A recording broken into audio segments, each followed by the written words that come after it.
going on, everybody?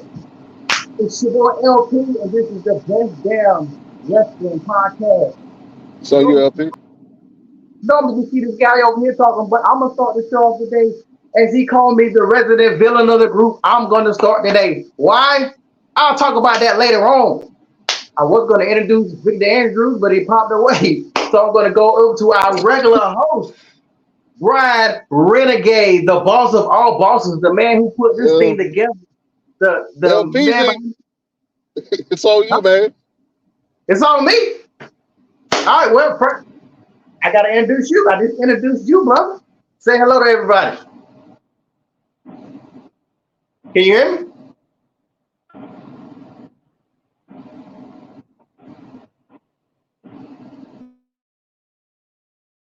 We have some technical difficulties right now.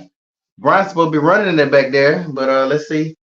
I don't know what happened to Victor. Let's see. It might just be me here today, which I hope that's not the case. So let's see what's going on, because we got a lot to talk about today. We got to talk about these people getting fired. These people got fired, and some people called it. Some people saw it coming. Some people didn't see the extent of it, but we definitely gonna dive in it. And let's talk about how everybody feels. Can you hear me over there? Yeah, I can hear you. All right, we got Brian back.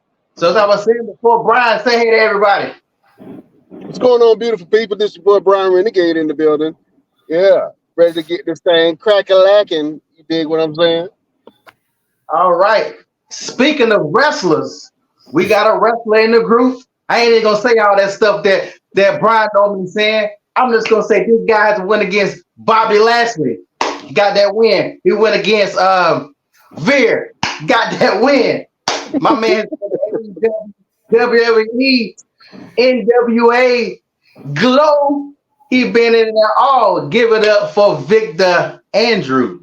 On Glow, bro, really? We on Glow. And look what I'm wearing today. Look what I'm wearing today. See that. Okay. Got that performance center shirt on. Absolutely. What's going on, fellas? What's going on? Like you said, we got a lot to talk about, and you are the host of the most, Mr. LP. So let the people know what's going on, man. You know, we here for one reason. We're gonna talk about some of these firings that is the top news right now that everybody is talking about. It's been the hammer came down. I said it. It's gonna start doing some firing. Everybody was like, "Oh, they said they weren't gonna fire no wrestlers yet," and they started firing people in the office, so you knew it was coming. So, fellas, first of all, before we start dropping names, what do you think about? Start with you, Brian. What did you think about the firing as a whole? I kind of felt like it was coming with the whole merger with Endeavors and TKO becoming a publicly traded company, and I'm pretty sure what they had to do was trim the fat, and the fat was some of the wrestlers that were not really bringing butts to seats. So, I mean, that's what happens, man. They had to trim the fat in some of the wrestlers, man, and unfortunately, they let some fan favorites go. But that was it's big news all over the place, man. That's why we had to go ahead and do the damn thing today, man, because I was like, I can't wait. We can't wait a whole week to sit here and talk about this when it's going on right damn now, man. So I want to see what you fellas think about it, man. But I knew that it was going to come eventually.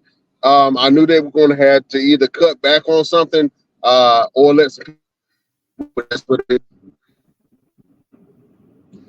Right? You broke up a little bit at the end, but we pretty much got it. You feel it was a business decision. It wasn't personal, it was business. And you know, speaking of business, Mr. Victor Andrews, what did you think about it? I got a different opinion in terms of how this works. I think a lot of the guys or a lot of the talent that got released were looking to get released. A lot of them probably felt like they're just stagnant. They're not really doing nothing in their career, and they let their contracts get to a point where they can expire so they can go and do other things and you know, try other ventures. So I don't think it was so much as WWE needing to let these people go or wanting to let these people go. I think a lot of them felt like, you know what, I'm not really doing nothing here. I'm not really gaining nothing by just sitting around, eating catering all day and just hanging out in the background. So I'm just going to let my contract expire so that way I can go and do some other things. And a lot of the talent that got released can actually leave, go and reinvent themselves and make themselves more, what's the word I'm looking for? More valuable. Yes, valuable, more wanted. You know, a lot of the guys have done that. Look at Drew McIntyre, who when he got released, he went back on independence. He did a couple of things. He made his name a lot bigger. He made his brand a lot bigger, and they brought him back. Who else did the same thing? Cody Rhodes is another one who got released, went out, did some things, came back. Braun Strowman went out, did some things, came back. Bray Wyatt was one, you know, rest in peace, who went out and did some. I don't think he really did anything, but I think it's so much as you know, a lot of the talent that just got released, they just need to go out there and just do some other stuff and try some things and kind of reinvent themselves a little bit. You feel like I haven't said anything about that. Or this is something that you think, or you got some kind of knowledge that there was more about contracts going out versus them getting released? I think that's what I think. I truly think that's what it was about. I don't think it's so much it's got to do anything with budget, because if you made this big merger, you should have extreme amount of money. It should be money just laying around. Just you should be walking by like, oh, I'm sorry, somebody's $100 right there. That's mine. Fell out of my pocket. Fell out of my sock. That's the way it should be. So a lot of the guys and girls that got released, some of them were surprises, and some of them should be surprises, but really not. Like Dolph Ziggler, I'm not really surprised. They haven't really been doing anything with Dolph Ziggler. Shelton Benjamin was a surprise. Even though they haven't been doing anything with them, that was kind of a surprise to me, because I'm like, Mustafa Ali. You can go kind of either way with that in terms of if it's a surprise that we did it or not a surprise, because I think he's been kind of just riding the wave of whatever he can do for a very long time anyway. They've been trying to do different things with him. They changed his character like 3 or 4 times, brought him down to NXT, try to do some things with him. I think once you leave the main roster and you go down to NXT and they still can't really get anything from you, they can't really get the fans to gravitate towards you, I think the next way to go is out. He's an amazing talent. He's a cruiserweight champion. You know, he's done a lot of things in the Cruiserweight Classic. That's how he got there. A lot of things in WWE, but I think he just kind of got lost in the sauce mainly because of his size, mainly because he's shorter than everybody. If you kept him doing some couple of things like with Ricochet, that probably would have helped him a lot. Akira Tozawa is another one he could have done some things with, or just paired him up with one of the bigger guys. Put him in a faction. I know they tried to do the little faction with him and Donovan Dijakovic and Masay, whatever it is now. And then that didn't work out really well. So I don't know, man. We'll see what happens with all this talent that just got released. See what they're going to do. They're going to come back to the independents and do some things, most likely. Are they going to go to one of the other larger companies? Kind of, probably. But what are they going to do, really? I think Mustafa Ali's was probably surprising, because if I'm not mistaken, he's supposed to have been fighting Dominique coming up for the belt. I don't follow NXT, but I've seen several reports that said that. So his firing seems to be more of a firing versus everybody else's. It's like it's a lot of question marks that's currently going up about his firing, because he currently was doing something. That's like getting fired while you're sweeping the floor on the job. And the supervisors come up just to get fired. So I mean, he was steady doing something. Yeah, he definitely had a match. He definitely had a match against Dominic. Man, you're right. They were pushing that and a lot of the advertisements. And it's crazy enough because I just watched NXT not too long ago. And his last promo, he was like, "Man, I had opportunity to fight for the NXT championship, and now all of a sudden a guy that I beat has a match, has my match, and what am I supposed to do? You know what I'm saying? He was like, you know, he felt like it was really unfair. If you go back and watch his last interview, man, it was kind of, you can see his frustration, and you can see where all of that was kind of leading. But I think that he's happy that, I don't think he's happy with the situation, but I think that he's happy that he can do what he's known for, which is being a great wrestler, man. So I'm pretty sure that some promotion will pick him up. And I always thought that Mustafa Ali could really have shades a couple of times of, you know, him possibly doing something big. And even when was because Mustafa Ali got hurt, and they had to put somebody in that place, and it just so happened to be Kofi Kingston, and Kofi Kingston shined throughout that match, and the fans gravitated towards Kofi, and that was the start of Kofi Mania. So Mustafa Ali has a lot of gripes, man, but also he has been given a lot of opportunities, So I can't, and he's made best use of what he was given. I think he could have did a little bit better, but I like Mustafa Ali, man. I think that he would be valuable to any locker room, man. But yeah, that was hard to see Mustafa Ali get on the chopping block. Who do y'all feel like the people that got fired? Who do you feel got the best? Say that one more time. Who do you feel has the possibility to be great somewhere else? The biggest. All of them got the opportunity or the chance. Who do you think, if you had to pick one person out of this list, is going to go to another company and really make something out of himself? Dolph Ziggler. Dolph Ziggler, 100%. I think that Dolph has always been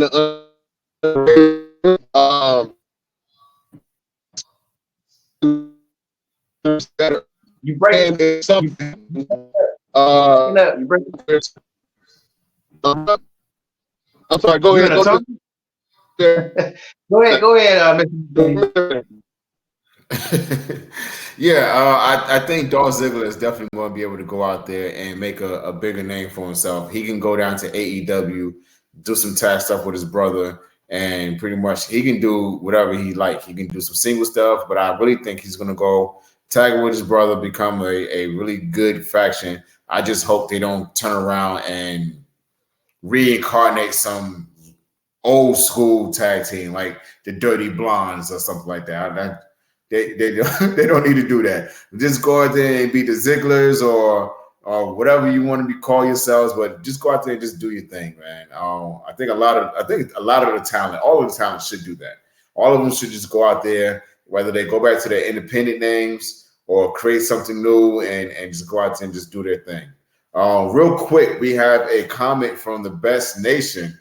It says mergers sometimes happen when one company is sinking and a larger company comes to save them.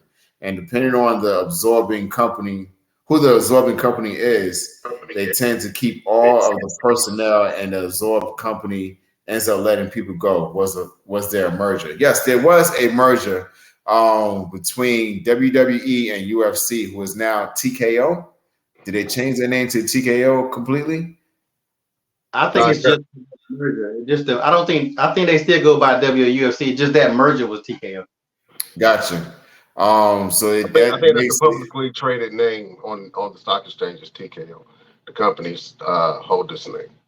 Gotcha. And that could pretty much be the situation here. But the main thing about that as well is, if WWE are making releases, could UFC be making releases as well? Well, it seems like more UFC seems, they're not independent, but they're not like, you don't see them as much. It's hard to gauge UFC, because you can see a UFC fighter, you won't see them for a couple of months because they training or whatever to the fight. You don't see them like weekly. I wouldn't say they will let go, because with UFC, it seems like when you get beat enough or you get too old, You just don't see them no more. But you don't never really hear them talk about they fired. Well, let me not say that unless it's drugs or something else. Like John Jones, they'll say he got suspended or something like that. But they typically don't bring up UFC's information like that. Like they do with WWE. Just like Brian said, they got the money. Because I'm surprised that Cedric Alexander wasn't gone before Shelton Benjamin. Shelton Benjamin should be grandfathered in as long as he been in there. Like I would be pissed unless I wanted to leave. If I've been in this company as long as Shelton Benjamin had, Cedric need to be gone before anybody else. But who knows?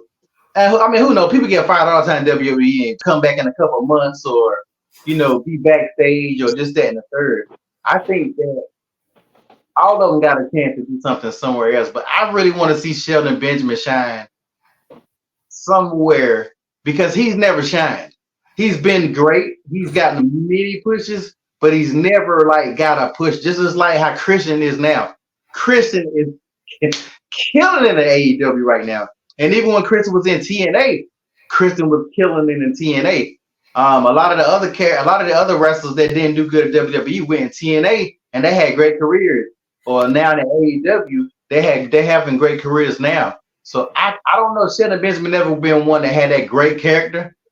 I don't know how you would get that great character out of him. But I really want to see him shine the most out of everybody. Like guys like Elias. I was a big Elias fan. I don't know why. I think Elias just didn't have the wrestling skills, and I think that's why they didn't push him like they should. But he was over at one point in time.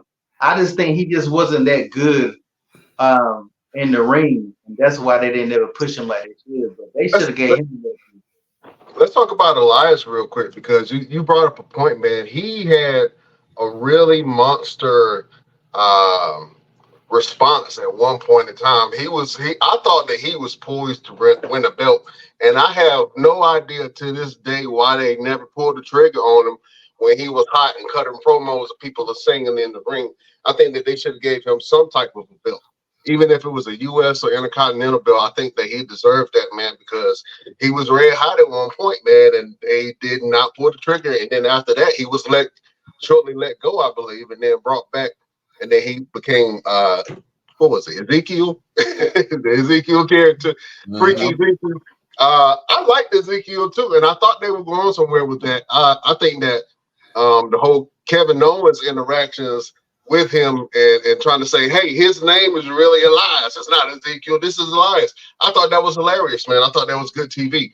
And then when they put him and Rick Books together, I thought they were going to do something. And they did not pull the trigger on that. So I was a little upset to see Elias go. But to be honest with you, a lot of this talent that was let go weren't really stars. You know what I'm saying? Like, they're great wrestlers.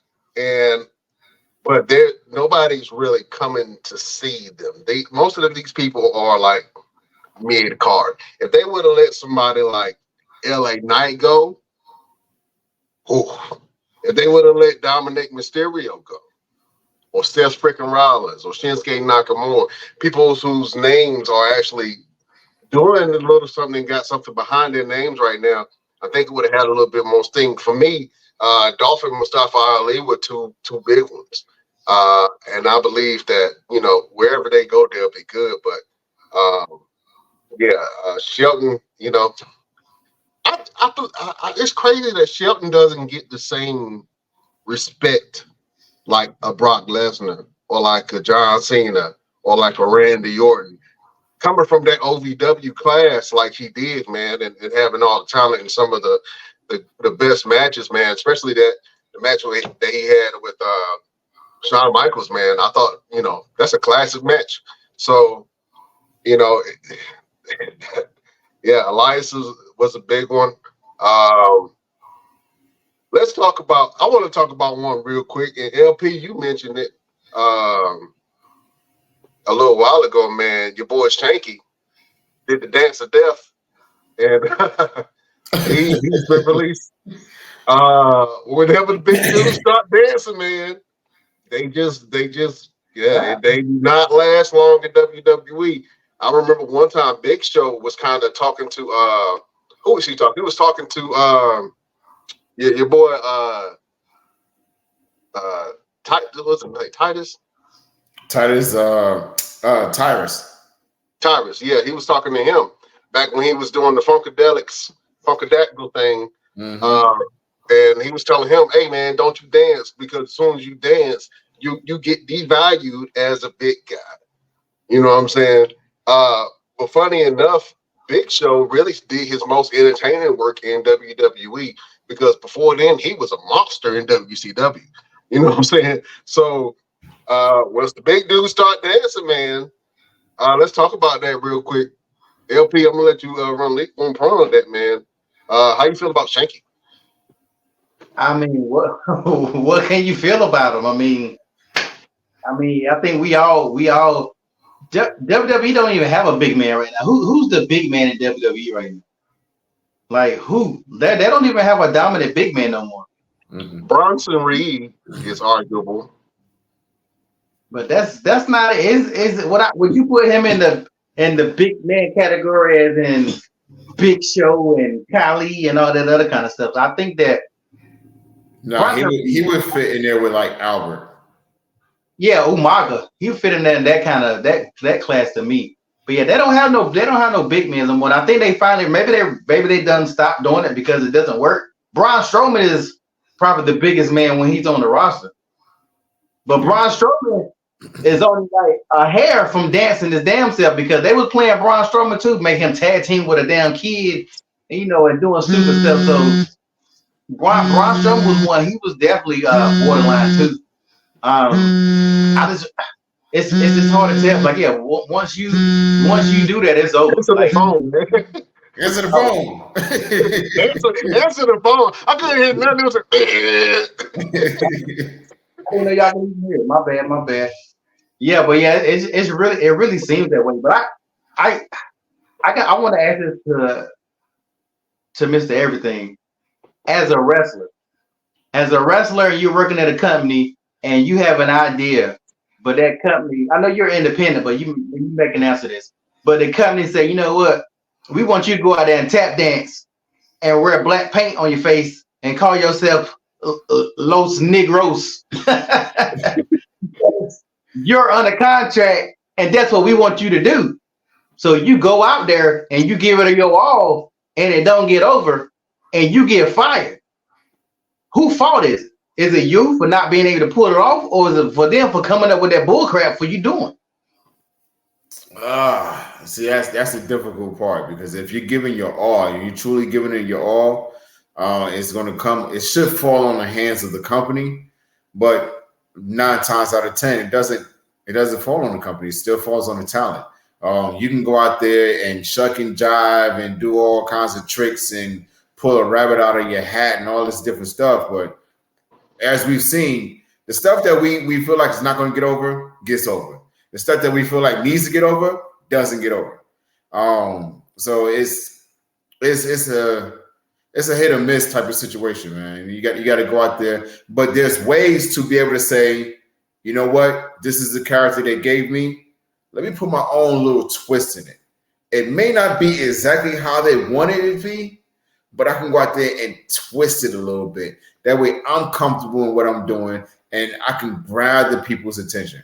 And if it doesn't work, then it falls on me. But I myself would rather say I did it my way, the way they wanted it to be, and it didn't work and it fell on me. Rather than leave and be like, well, the company made me do it and this is what happened. You know what I'm saying? And it sounds crazy, but I would rather if the blame it fall on me, because at the end of the day, I know I did everything I could do to make myself relevant. Whatever character it is, I did everything I could do, even put my own little twist on it. And I think a lot of talent go out there and say, all right, I want you to go out there and be the next Doink. And they go and be freaking Doink instead of being Doink in their own way, in their own character. Look at Bray Wyatt. He came in as, the guy of the value in like New Orleans and coming out of the woods and all that stuff. And it worked for a while. And it was great because he had the faction. He had, Eric Rowan and Luke Harper, and then they brought in Braun Strowman, and it worked. And then when he got released, it was like, all right, when you come back with something different. Come back with something a little strong. Here, this is the character we want you to do. Put your own little twist on it. And a lot of talent can't do that. And that's why I always tell people, get some acting classes or go and do some things that would help your character. Wrestling is just, being a wrestler is just you turned up 10 times. That's it. And if you get a character, it's just you having the imagination to turn it up 10 times. So, but ultimately, you would say it's a scale. Yes. It's no even thing. Mm-hmm. All right, Brian, what do you think about that? Would you blame the company or would you blame yourself? That's a double-edged sword, right? Because I know that Roderick Moss or Madcap Moss kind of put up a picture when he was in a kilt and saying, "Hey, this was what did it." You know what I'm saying? This was the nail in the coffin, sort of thing. But it's not to say that it's the writer's fault or it's the talent's fault. Maybe things just don't match up the way that they're supposed to. Sometimes matches can get pulled. Sometimes they can have some last minute changes with some character tweaks. I know with Mustafa Ali, it was a period of time when he was doing the positive Ali thing, and then he dropped that quick and then went down to NXT and then kind of like started begging for title shots. So I think it goes hand in hand, man. As much as I love Shelton Benjamin, as much as I did not want to see him go, Shelton has been struggling for years to try to kind of find his footing with his character. You know what I'm saying, and where he wanted to be. And I know we celebrated the Hurt Business and what the Hurt Business did for the careers of Shelton Benjamin and Cedric Alexander, man. But sometimes the talent just can't get over the gimmick. And you know what I'm saying? And ultimately, it's on you. And now all of these people that just got released are going to have to bet on themselves, man. I think the biggest thing with Shelton Benjamin too is he's always had this nonchalant character, nonchalant demeanor. I think that if they gave Shelton an opportunity, or if Shelton took the opportunity to say, you know what, I'm pissed off. I'm about to come over here and show y'all what angry black man. I mean, I know a lot of people say, oh, we're trying to see the angry black man thing. Sometimes that's what you need. Sometimes your character needs to come out and say, you know what, screw what y'all talking about. I'm coming out here. I'm punching people in the mouth. I'm kicking people in the face. And if you got something to say about it, come see me. You already know where I'm at. And somebody like Shelton Benjamin needed that difference. You know, he's always had the same kind of character, whether he was with the world's greatest tag team, when he was with Chad Gable, and then with the Hurt Business, he's always had the same kind of character. So a lot of that can come into play as well. You want to go hit this next comment there, LP? No, I ain't got my glasses on. You have to read it. I can't see that. It says sometimes what they want you to do is contradictory to your character. I can't see the Undertaker doing the stanky legs, so do you decline to do it if it's not what your character's about? Now, funny thing about that, the Undertaker has always had this demeanor type character, and even like off stage, off camera, live shows, they've always tried. And if you go back and look, you can look it up on YouTube. The other talent would always try to get Undertaker to break character. There's a video out where they try to get him to do the spin-a-rooney. Yeah. There was another video where they were doing something and they were trying to get him to laugh, and he would never break character. And that's saying, that speaks volumes, saying, you know what, my character, I don't care what's going on. I don't care if it's a live show, a house show, we're on TV, we're off screen. I would not do that, no matter what. I don't care what's going on. I wouldn't do that. And then there's people that have changed characters, but still put their own little twist in it. Stone Cold is one of them who would come out and say, you know what, I'm coming in, I'm gonna punch you in the mouth. I don't care what my boss says, and da da da. And then when he went into this whole I lost my mind, psychotic, what character, he still made it his own. He was laughing, he was joking, he was having fun, he was making little snarky, jokey comments. He would go in there and sing a little song, do a little dance every now and then, but he still made it as if Stone Cold Steve Austin would do it. So that's one of the things that kind of comes into play when they give you a character. I mean, I was Jessica Lashley.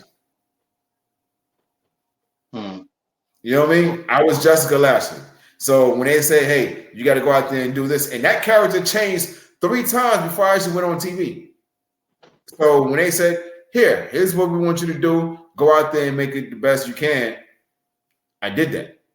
So it all depends on what they give you and what you're willing to do to make that character really work and how you can put your own little spin in it. I think that's probably why I couldn't be a wrestler. Because I'll be like, I ain't doing that. Well, you're going to get fired. And I'll be like, well, deuces. I've seen some wrestlers do interviews where they said that they asked them to do this, that, and the third, and they said no. And then they end up getting them to do something else. And I see there's a ton of wrestlers. DDP, he probably did not want to do that positive mess with his white teeth and all that. Like, they screwed him for the moment he came over there. I just feel like some things you can do, I would say no. Like, that's like if you're an actor, and if you guys ever seen that movie P Valley, they got the one guy that they have him doing a whole lot of homosexual things. The guy's straight, but he's okay with doing it. Other people would be like, I'm not doing that. That's like if you look at regular commercials where let's say it's an HIV commercial. Some of them people are actors. If I'm an actor, they be like, we're gonna pay you this money, but you're gonna go in here and say, I use this medicine for my HIV so it doesn't flare up. I'm not doing that. So people can think. Could you imagine dating somebody who's an actor or actress, and you sitting there with them, and the commercial comes up, and you didn't know? It's like, hold on, wait a minute. It was just an acting job. It's just an acting job. I really wasn't like that. So I feel like a lot of people just, I don't know. I guess I'm not a wrestler. Like I said, that's why I'm probably not a wrestler. But if they ask you to do something that you really don't want to do and you're contracted, where's the line? Like, can you just be like, I'm not doing it? Well, get out if you don't do it. All right, well, I'm going to get out. I've never hardly heard anybody ever do that before. So I guess Brian, I'll ask you, would you have a limit? Would you, if they say, look, you're going to be the bald-headed guy in the dress, look at, you're going to be like Perry Saturn and have to make out with a mop and do mop because, he got punished for whatever he did. You got to do it. Would you have a limit? Yeah. I would definitely have a limit. It would be certain things that I wouldn't want to portray. You know what I'm saying? Because maybe you do have pride in your image. And then a lot of people, they have religious beliefs also. So it's things that, go against their religious beliefs or their cultural beliefs that they kind of have to stand on that, and you take whatever comes. It's just certain things I couldn't do, bro. Just certain things that I would not do. Yeah, I mean, you take the risk. You know what I'm saying? You take the risk. You if you go to your job and you're an accountant executive and they ask you, oh, you got to mop the floors in the whole building tonight, you like, that's not my job. I'm not doing that. You know what I'm saying? But at the same time, you like, do you take pride in your workplace? Yeah. You know what I'm saying? Yeah. And I'm pretty sure a lot of wrestlers, man, they had to put that ring together. They ain't want to. You know what I'm saying? They had to prepare for the show that night. They ain't want to. You know what I'm saying? Maybe they had to carry the bags for a top star or something like that. in a word or two. They ain't want to. So I'm pretty sure there's a lot of stuff that people don't want to do that they got to end up doing because it's their job. You know what I'm saying? I'm pretty sure a lot of people don't want to lose. You know what I'm saying? But they got to take that 1, 2, 3, especially you losing to somebody that you know you can whip their ass in real life. You know what I'm saying? Absolutely. You know what I mean? Yes. Let me ask you that question. How does that feel? How does that feel, sir? For you to take a loss to somebody who you know you could whoop their ass in real life. And then you got to let them talk drunk about you like they actually beat you in real life. How does that feel? Man, listen. And it's one thing to know that you can beat somebody in real life, but it's another thing for them to admit that you can whoop their ass and you still got to put them over. Prime example, AEW. Talking about when Orange Cassidy whooped your ass? Orange Cassidy whooped your ass in real life with his hands in his pocket. He whooped your ass with his hands in his pocket. But you know what? The craziest thing is we were standing there, we were talking about the match, and I told these guys, I got a background in Brazilian Jiu-Jitsu, boxing, grappling, wrestling. I've done MMA. Whatever you need, I can do. They looked at me and said, you can beat our ass in real life.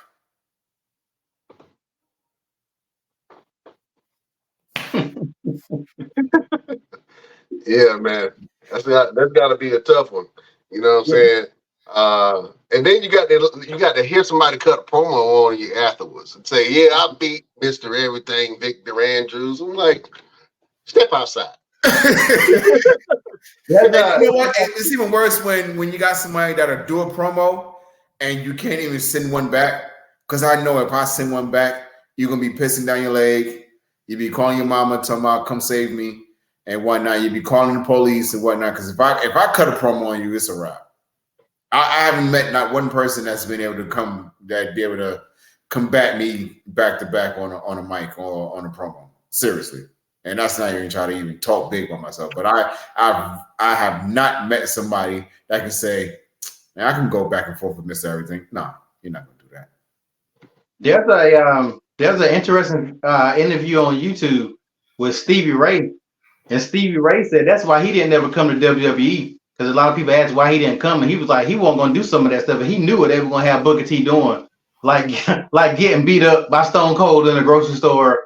They kind of made Booker T a joke at the beginning parts, and Stevie Ray was like, "Nah, we were Harlem Heat, we had a legacy," and he said he was not going to let the legacy of Harlem Heat get messed up with the stuff they would have had them doing in WWE, and he stood by his ground, and he said that's why he told his brother, do what you got to do, but he said that's why he never went over it.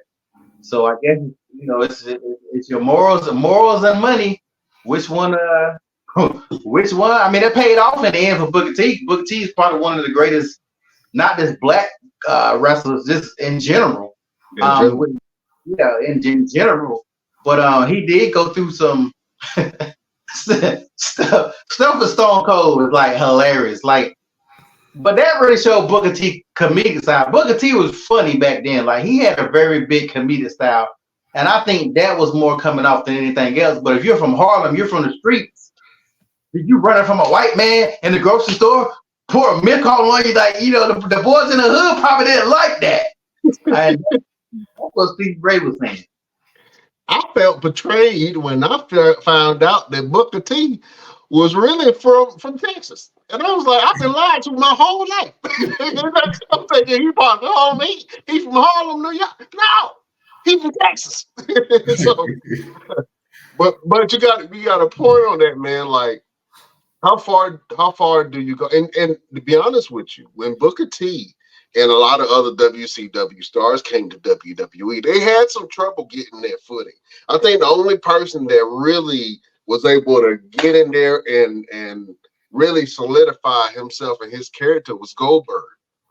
Goldberg didn't have no trouble with his rise to the top. You know what I'm saying? With Booker T was almost, you're right, he was almost the butt of the joke a little bit.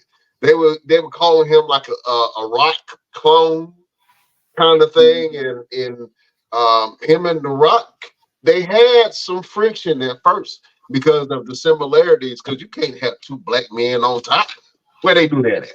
You know what I'm saying? So, they had to have a little bit of friction, man. And you can definitely see that some of what The Rock was doing and how Booker T was treated was kind of getting to him a little bit. And maybe I'm wrong, but I'm just a fan watching from the outside, and I just know how Booker T was viewed when he first came over from WCW to the WWE. A lot of people thought that he was a Rock knockoff, and he had to realize that he had to stand on his own too, make his own path, man.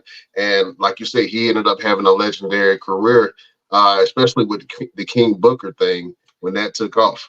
But man, just in general, man, seeing some of these people go, it's kind of hard, man. Let me pull some of these up from Sports Keto, one of our wrestling partners, man. You mentioned big guys. Dabba-Kato was released. I thought that Dabba-Kato was going to do something, man.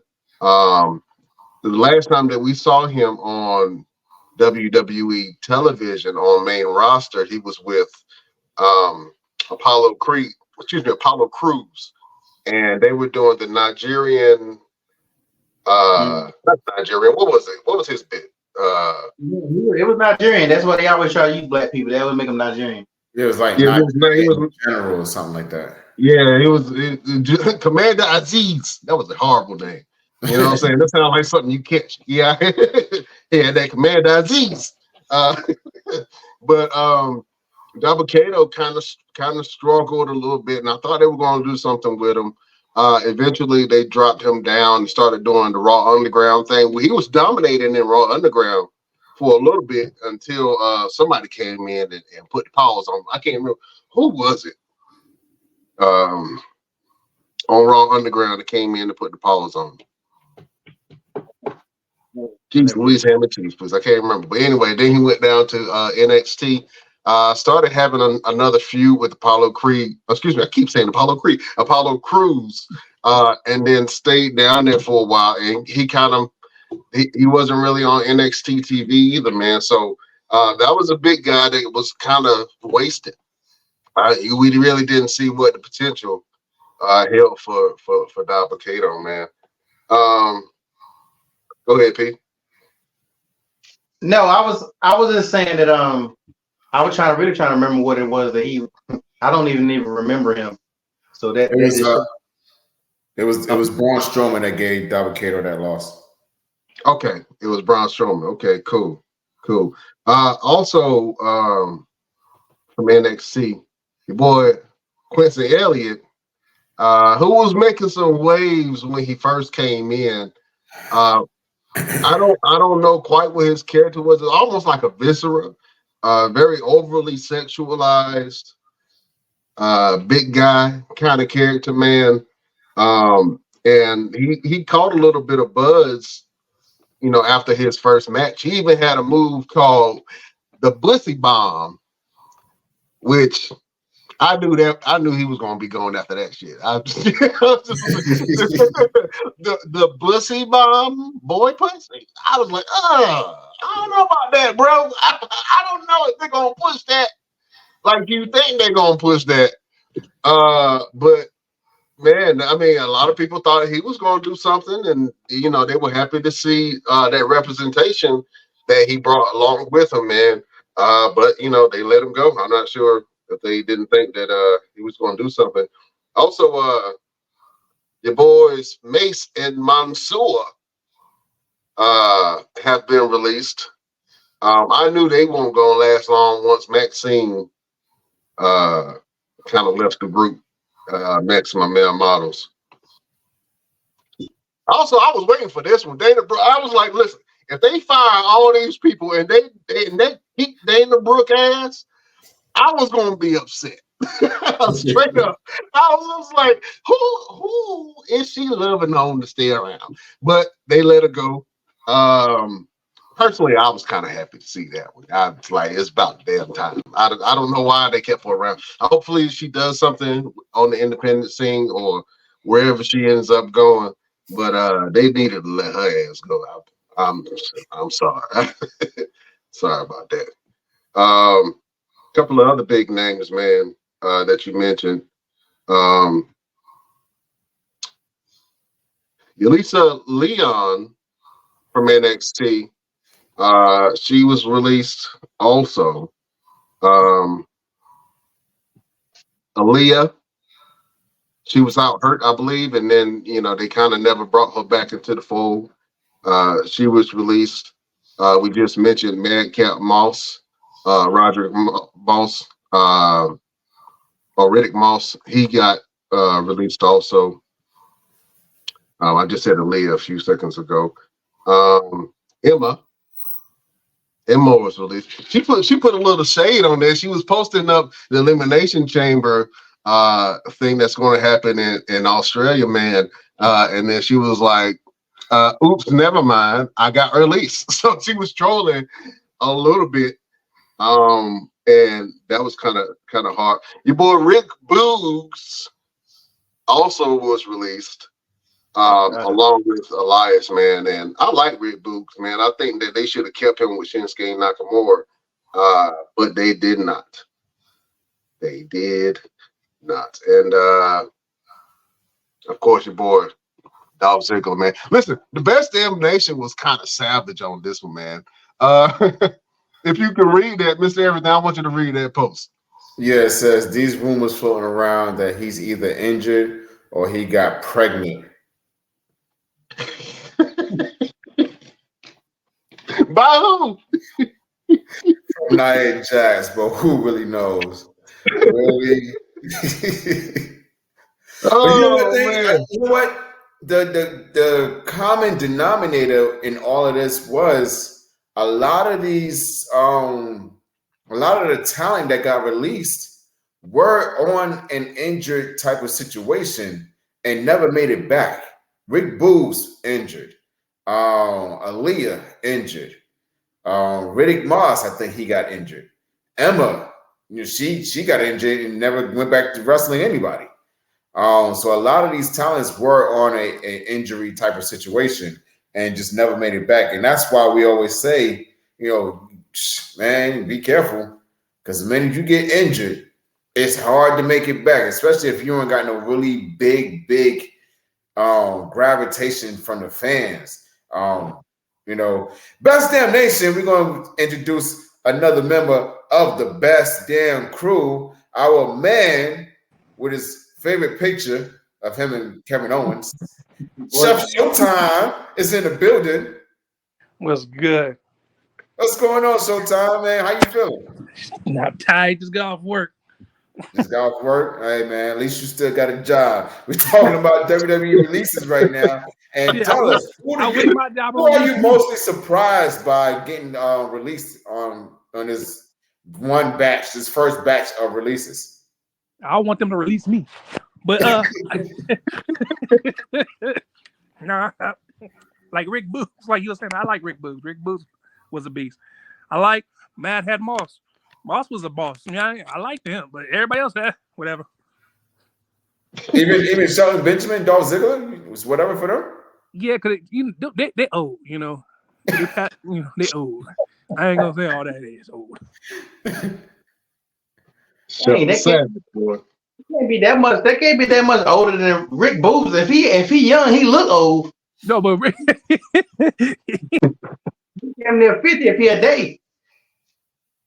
No, and we lost Chef that quick. Just that quick.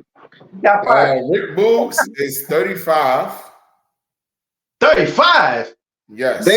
Listen, fellas. I feel so old. These guys are kids, bro. They are kids, and we look younger than them. And it's like, God, that's crazy, bro. Shelton Benjamin is 48, and Dolph Ziggler is 43. Okay. Dolph's still in his prime, though, man. Mm-hmm. Dolph's still in his prime, bro. See, but the thing with Dolph is institutionalized in WWE. I feel like he could have left a long time ago, but he was getting an easy check.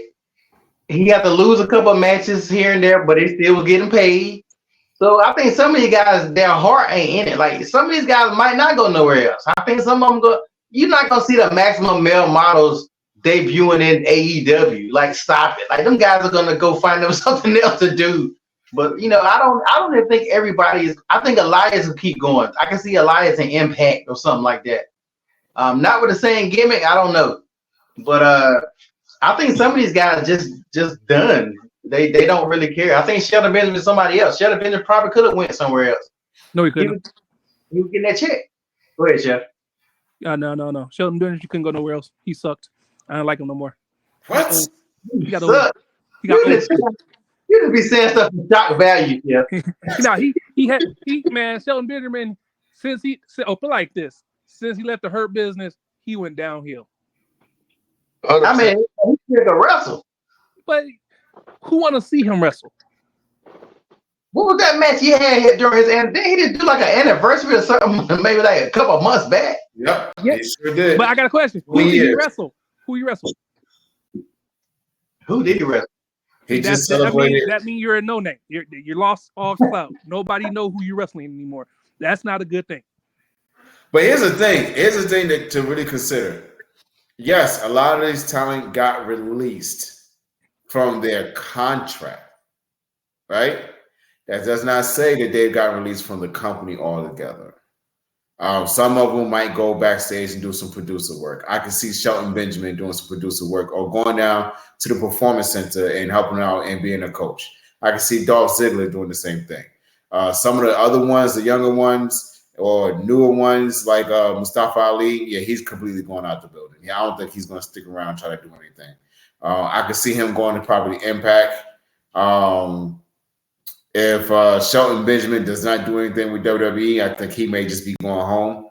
I don't really see him really doing anything else in terms of wrestling because 20, 25 years of your life and, you've done some amazing things, but I don't think he really wants to do anything else. Or else he probably would have pushed to try to do more in terms of how he was portrayed on TV.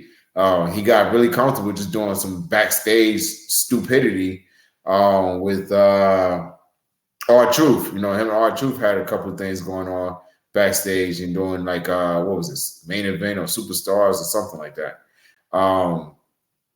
But yeah, and in a lot of these other ones, I can see them come and try to saturate the independents. I don't see a lot of them being able to go and get picked up by other companies too fast. Like the guy that you just showed with the big guy with the flamboyant character. And I think something with that, they were trying to reach that market of the LGBTQ community, but I think he was just putting too much on it. I think if they would have kept it borderline like a Velveteen Dream would do, he would have had exactly what he needed in terms of the gravitation pull from the LGBT community. But when you kind of go over the top, whether he is or isn't, you kind of get a little side eye, like, okay, why he doing all that though? And then the way he named his moves just was not going to get over at all. So I'm gonna reiterate again. This man named his move the Bussy Bomb. What it was he jumped off the top rope and sat on the person in their chest. Nia Jax, Banzai drop. Yokozuna style. Yokozuna Banzai drop. Banzai drop. Modified Banzai drop.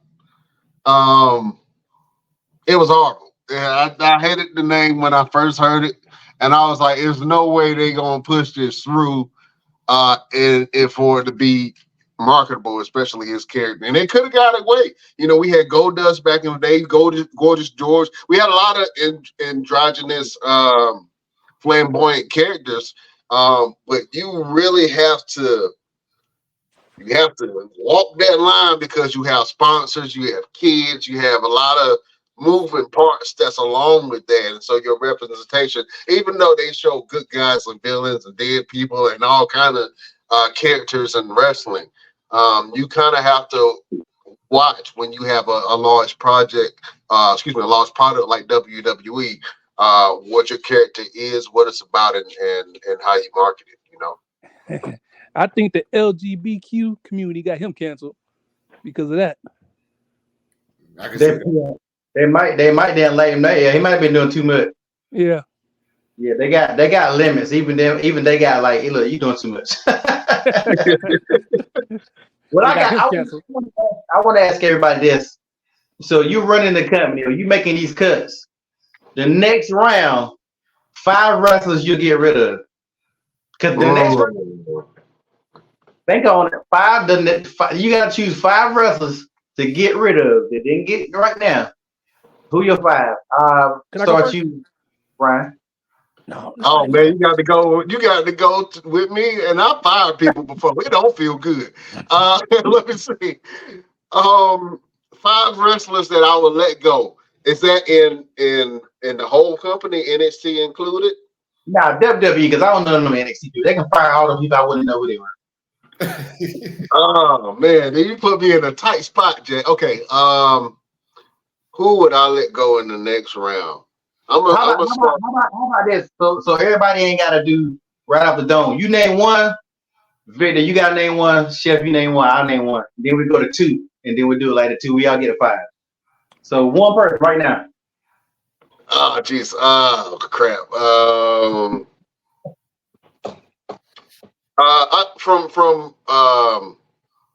Hit Row, your boy Adonis. He probably gonna be going next thing. He's gonna be going next. I just see it. I mean, if they just got rid of Top Dollar was another name in that list. Yeah, Top Dollar was another name on that list that got released, man. So I don't see him or B-Fab hanging around too much longer. I'm pretty sure that they're gonna get rid of the whole entire group. So I hate to say it. All right, Mr. Everything, one person. Tamina. Oh. She even still with the company. That's definitely good because I ain't seen her and I don't know when. Yeah, I think Tamina might be on the chopping block. Damn, Tamina? Okay. Who you got, Chef? Gunther. Yeah, you got to be an asshole. What's wrong with this man? Who let this guy in? Who mans is this?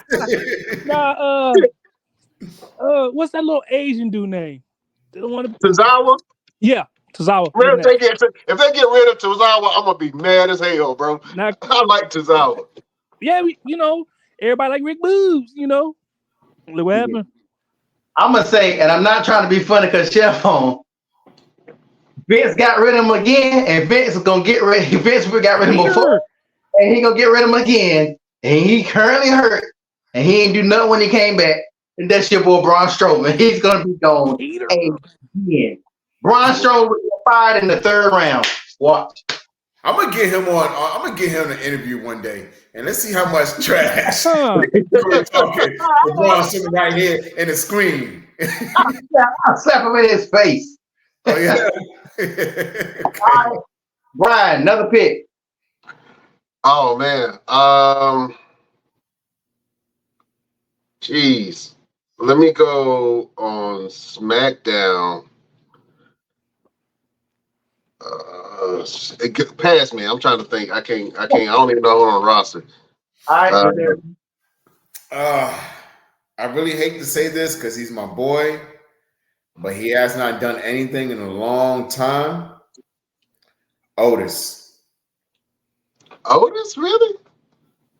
Otis could be on his way out. They really don't have anything for him right now. He's not doing anything singles competition. Chad Gable is, they got him coming out to kind of support Chad Gable, but he's not really doing anything. But if you get rid of him, I think Chad Gable loses some of his momentum. Yeah, the Alpha Academy.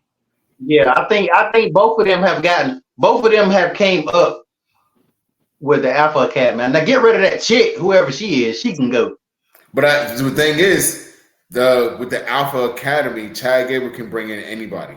He could bring somebody else from NXT. He can pull up anybody and form another version of the Alpha Academy. I mean, look at it. He was with Shelton Benjamin. He's with who was the other guy? Charlie Hawes? No, Jason Jordan. So he's been able to kind of transition from a partner to a partner to a partner. And now with the Alpha Academy, he can get another tag partner and kind of keep it going. They've been able to show his ability as a singles competitor. Otis, not so much. He can work with somebody in a tag team situation, but as a singles competitor, he can't really do it. He can't really hold his own. And if all you're going to do is try to put him with somebody else, and he's either going to be right there next to him or in the background. He's never going to be on the forefront. All right, Chef. Hold, let me think. That's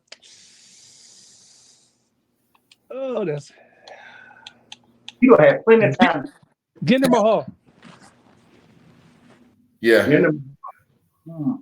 Because you haven't heard nothing from him for a while. That's interesting. That's interesting. I'll say Lacey Evans. Yeah. Who? They don't get Lacey. Lacey Evans already gone. Mm-hmm. Yes, they gave her the boot. They gave her the boot a couple weeks ago. Oh shit! Hell, I missed that. she gone, Jack. Also the Grizzled Young Veterans, Jagger and I can't remember the other guy's name from Schism. The two guys from Schism, they just got released. That's what they released not too long ago.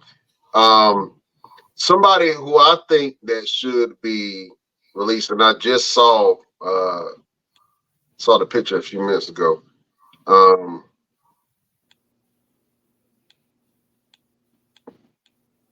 Damn, come back to me. Just Yeah, Brian.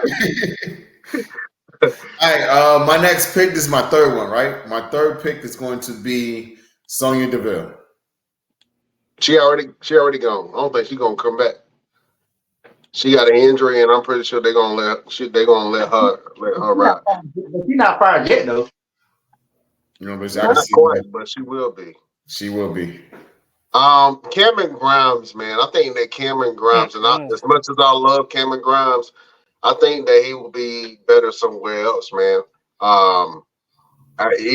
Maybe he can go back to NXT. They're not going to use him right on SmackDown or Raw.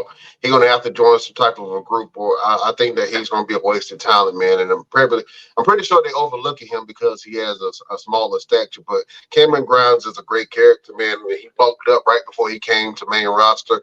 He had some flashes against Baron Corbin, but I don't think that he's going to do much.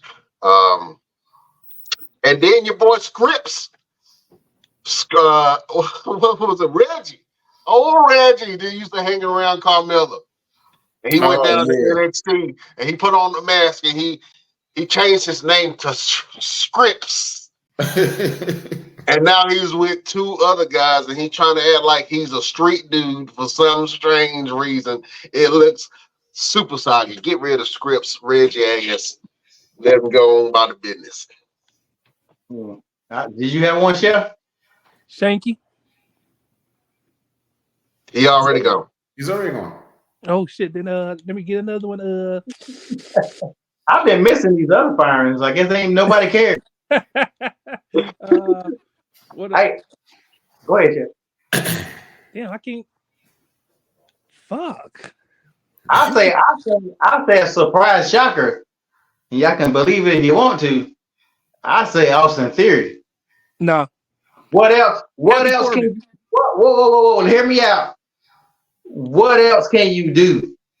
This guy can't get over for nothing. They have invested. You must have missed the show yesterday, because me and Mr. Everything had a long, lengthy discussion about Austin Theory yesterday, and how Austin Theory is out here living the dream. This man took a Stone Cold stunner from Stone Cold himself. He took a Papu's elbow from The Rock. He's got an RKO from Randy Orton. And he's got F5 from Brock Lesnar. This man has fought all the top talent, and he's been in the ring with all the legends, including John Cena. Ain't nobody else got a better run to him than Dominic. And you gotta look at this. That man stood in the ring with The Rock, did not stutter, did not mess up his words. He didn't bat an eye or nothing. He stood there and he went toe to toe on the mic with The Rock. He didn't. You can't say he went toe to toe. He did. Yeah, that man held his own in the ring. With He only Rock. said like a couple of words, and The Rock cut him off like, "Shut the fuck up." Calm down. You doing too much. The Rock told him shut up, and he shut it up. My whole point is like, damn, they don't put you in the ring with all these legends, and you still can't get over. What else is it for him to do?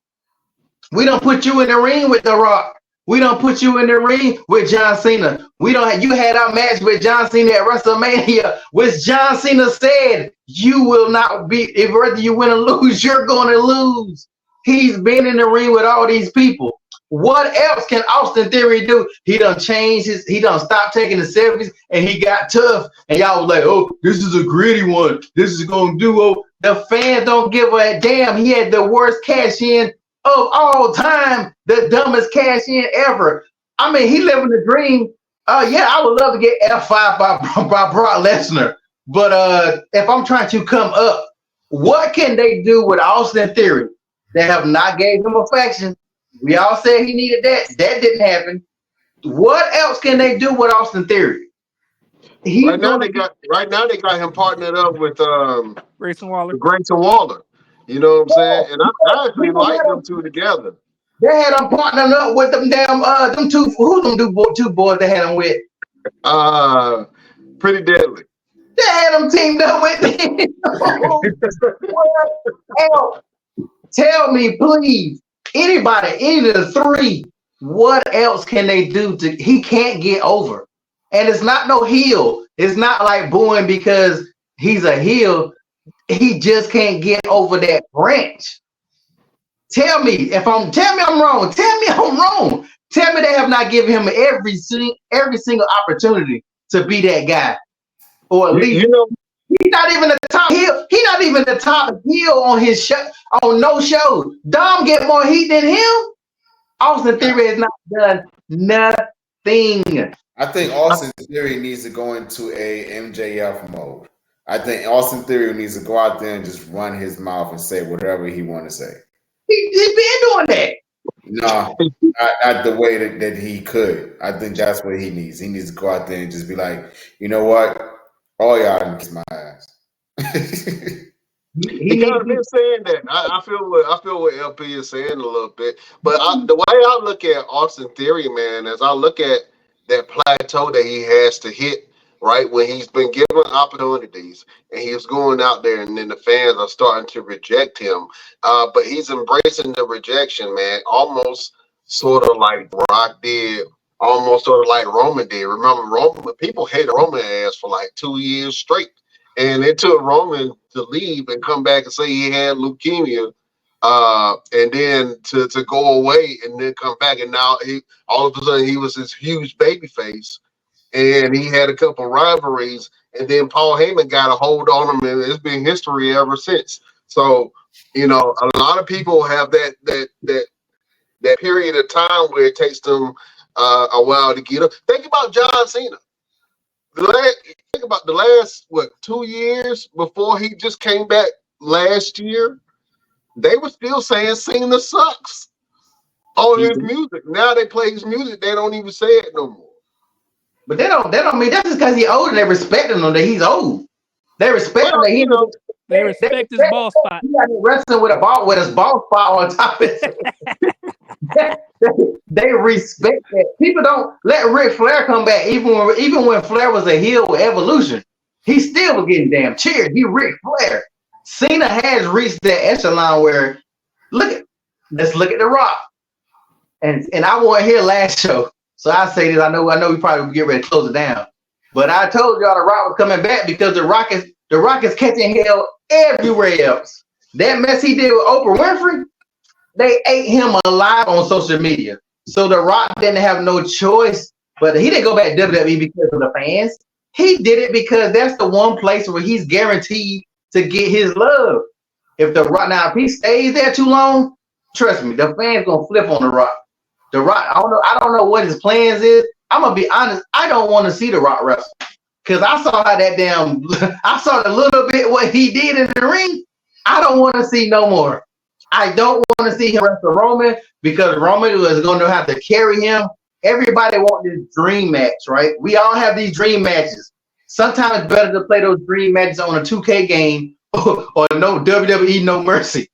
Because what happened when we got these dream matches we wanted to see, they were lackluster because the guys got too old to do it. When they finally brought Big Papa Pump to WWE with him versus Triple H, we all remember how that came out. Sting, even though Sting is over there at AEW living his best life. I'm gonna tell you, because Sting be doing some crazy stuff over there. But he's still, The Rock is not in ring shape, and any match The Rock had is not gonna work out.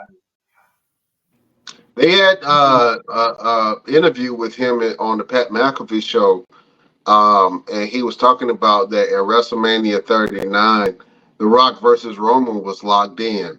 And the excuse that he gave for it not happening was they were trying to figure out what they can do to transcend the wrestling business, or for him to give a gift back to the wrestling business and there be something spectacular. I don't think that the fans even wanted that. I think the fans just wanted to see The Rock wrestle and possibly go toe-to-toe with Roman Reigns. And to really make it was a huge story there. The story was already there.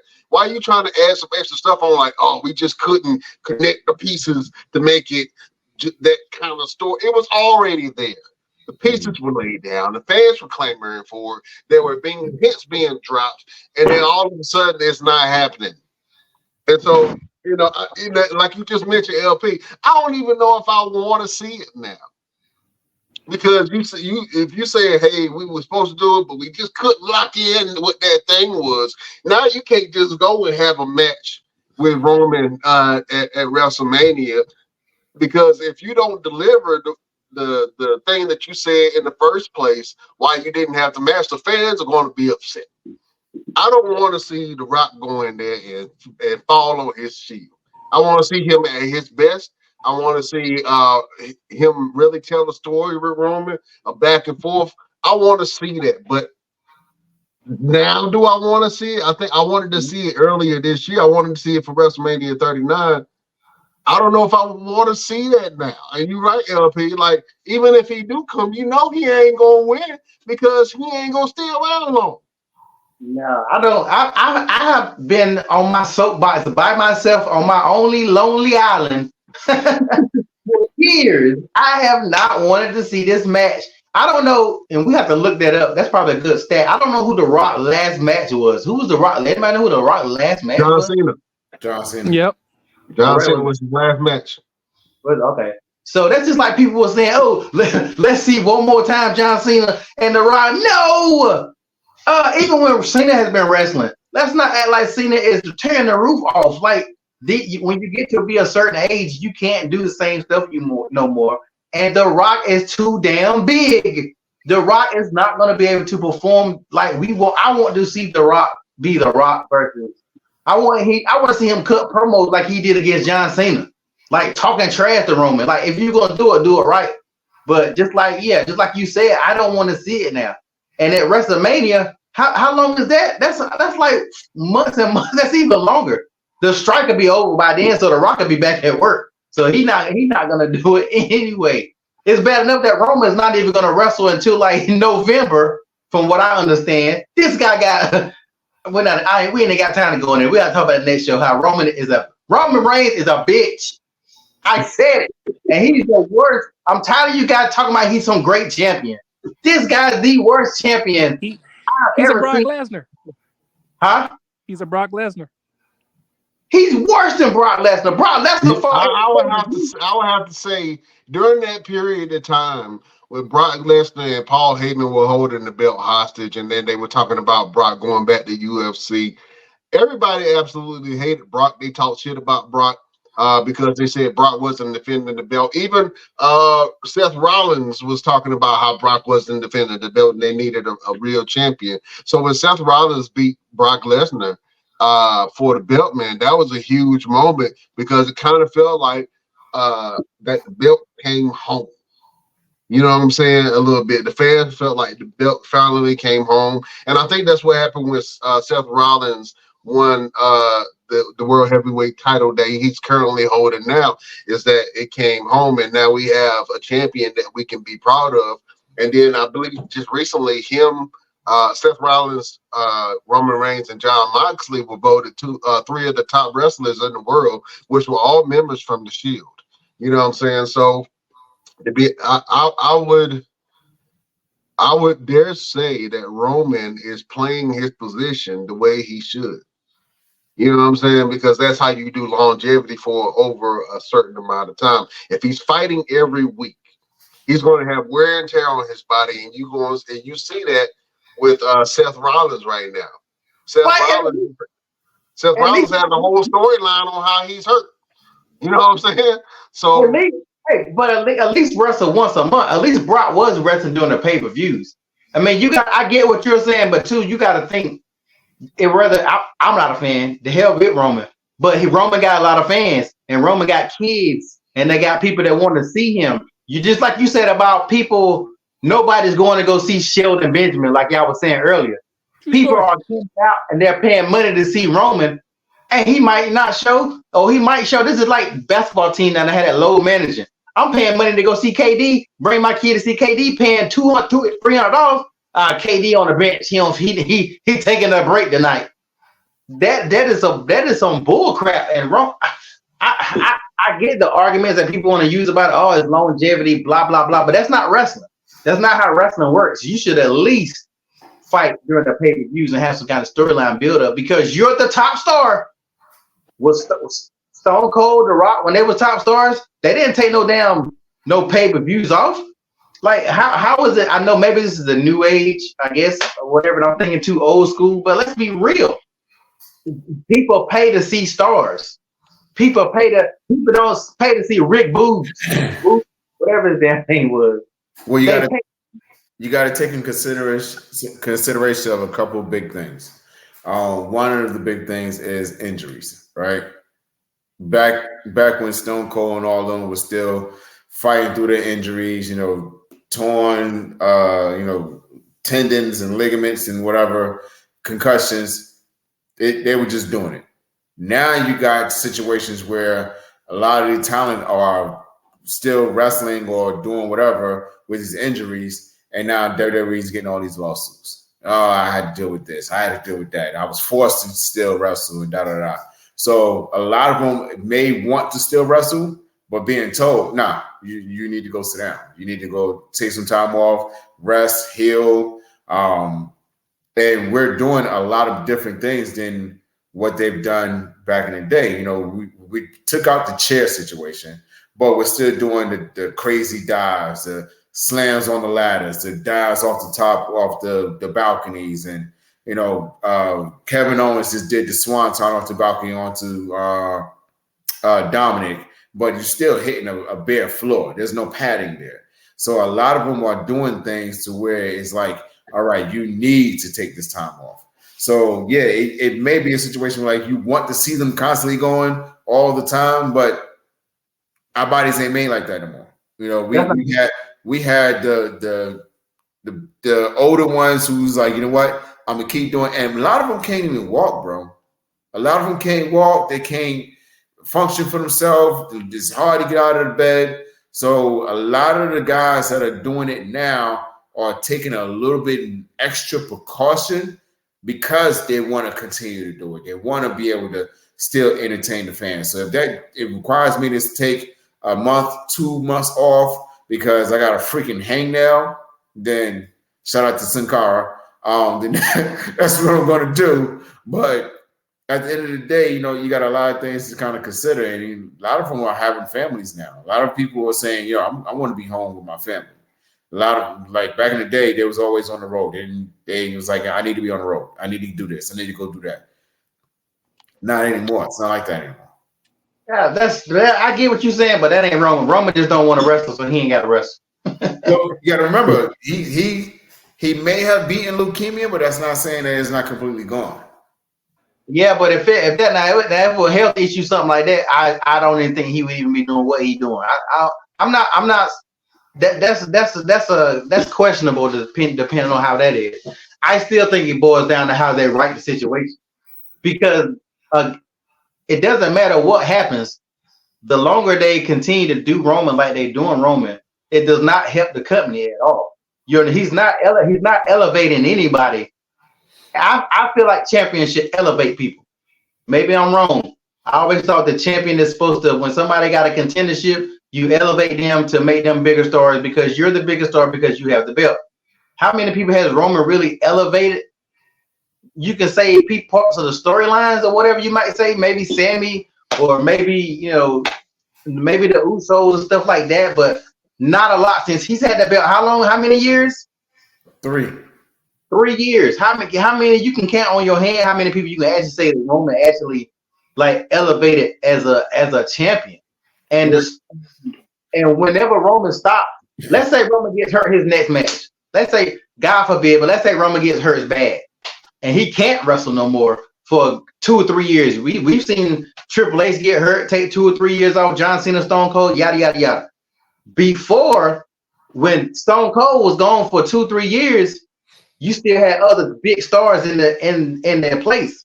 When the Alliance stuff was going on, The Rock was barely even there because The Rock was gone.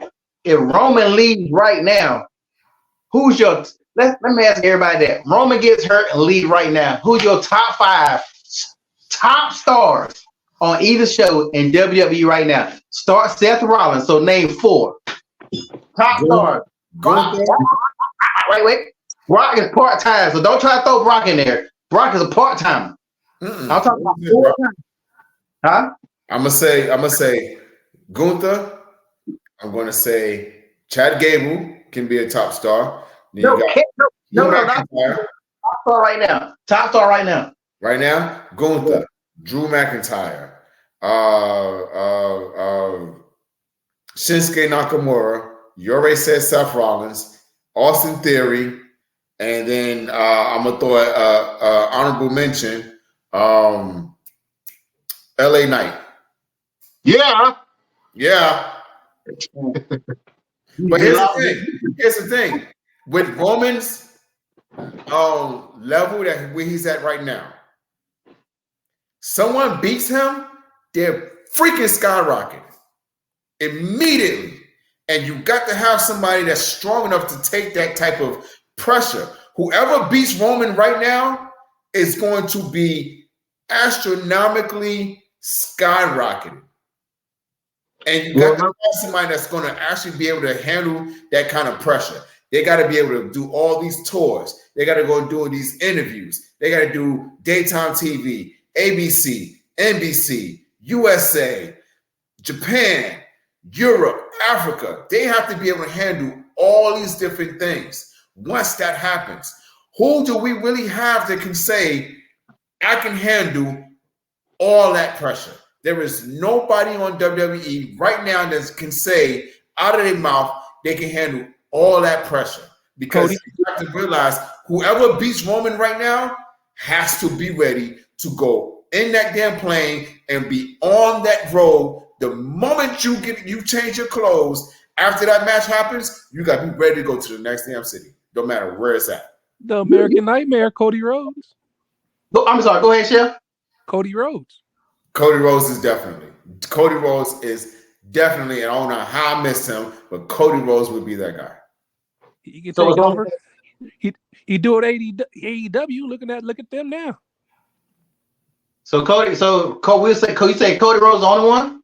Cody, honestly, yeah. Not that, because once you become the champion, you got to be the face. You got to make money for them. Roman can make money because he is a villain right now. Cody, yes. Anybody else? Not really. Not Seth? Seth? No. I think the way I'm looking at it is, who can you invest for the next 2 to 5 years, right? They've invested in Roman for almost over 10 years. You know what I'm saying? He's just kind of now hitting his stride in what he's doing. So I think the question that we're asking is, who can you immediately put in that spotlight in Roman's position and for them to thrive and be able to carry the entire company? I think that you can do that with Bobby Lashley. I think that you can do that with a Braun Breaker if you bring him in the right way. Austin Theory is poised to be that guy if he does become if he does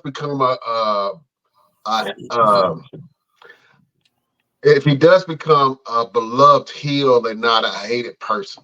You know what I'm saying? I think that's what he is now. He's a hated person, but he's not a top heel. I don't think about Austin Theory when I think about heels in this current environment, man. AJ Styles, man. Keep forgetting about AJ, but AJ is on the older end too. You know what I'm saying? We just mentioned about, some guys that's a little bit older, but AJ Styles can definitely carry the load, man. You mentioned Cody Rhodes. And Dominic is, to be honest with you, Dominic is going to be a huge star within the next couple of years, bro. I think that Dominic is. I think he's on the run of his life right now. He's on every show. He's holding the belt, and he's in one of the most dominant factions that we've had in years in Judgment Day. So I think Dominic Mysterio could be a good champion. Of course, Gunther is doing his thing right now. Real quick, here's the issue though. Once Dominic is out of the Judgment Day, what does he have? That's it. He's done.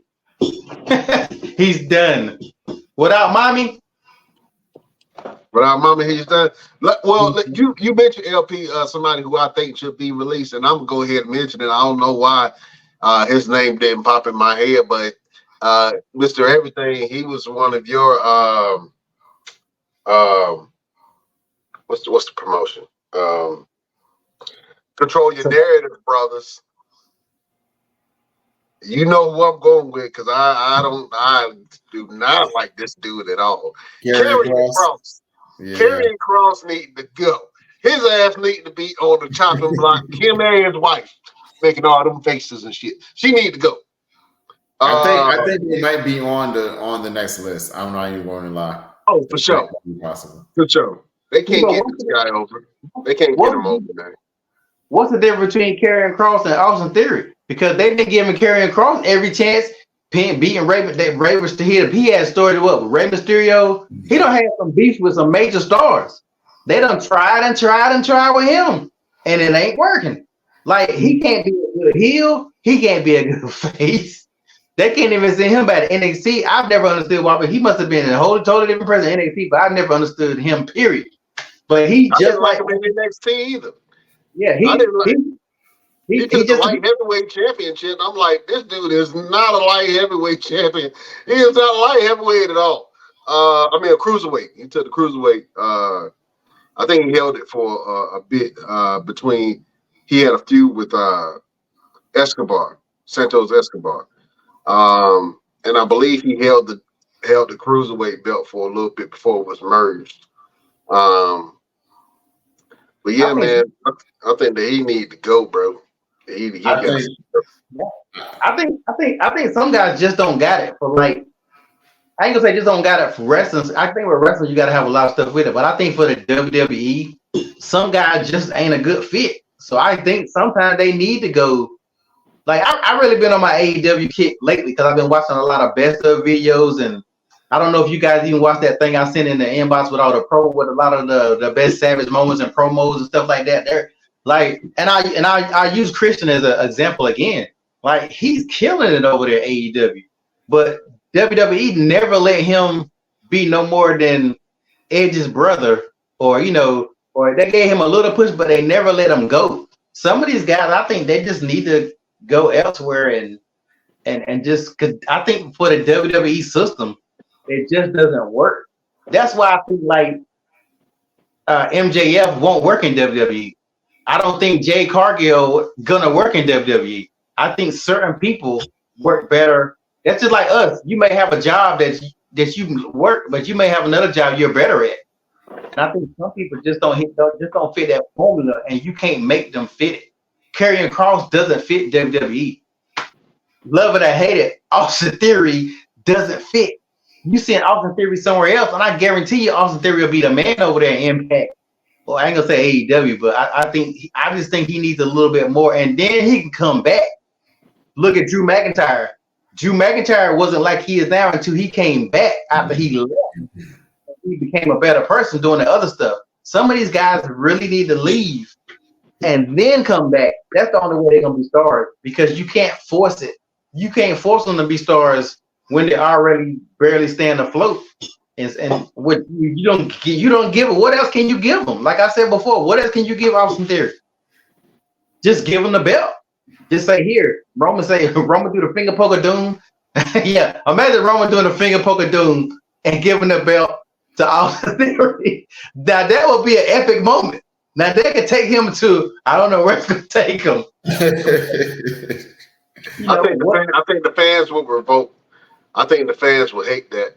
And to be honest with you, he has to get over Austin Theory. I don't know how he's going to do it, but he's kind of looked in that same vein as being a really hated, arrogant type of person, like a Baron Corbin.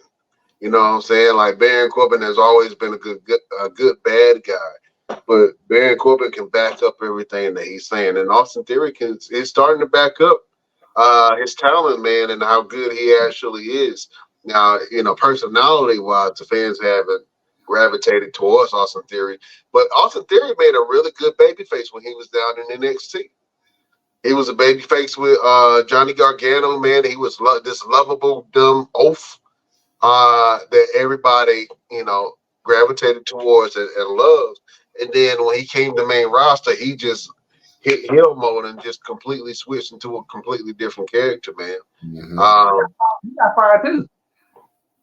I've seen some sources that say your boy DamnWrestling got fired too. I don't know if it's confirmed, but I saw several sources.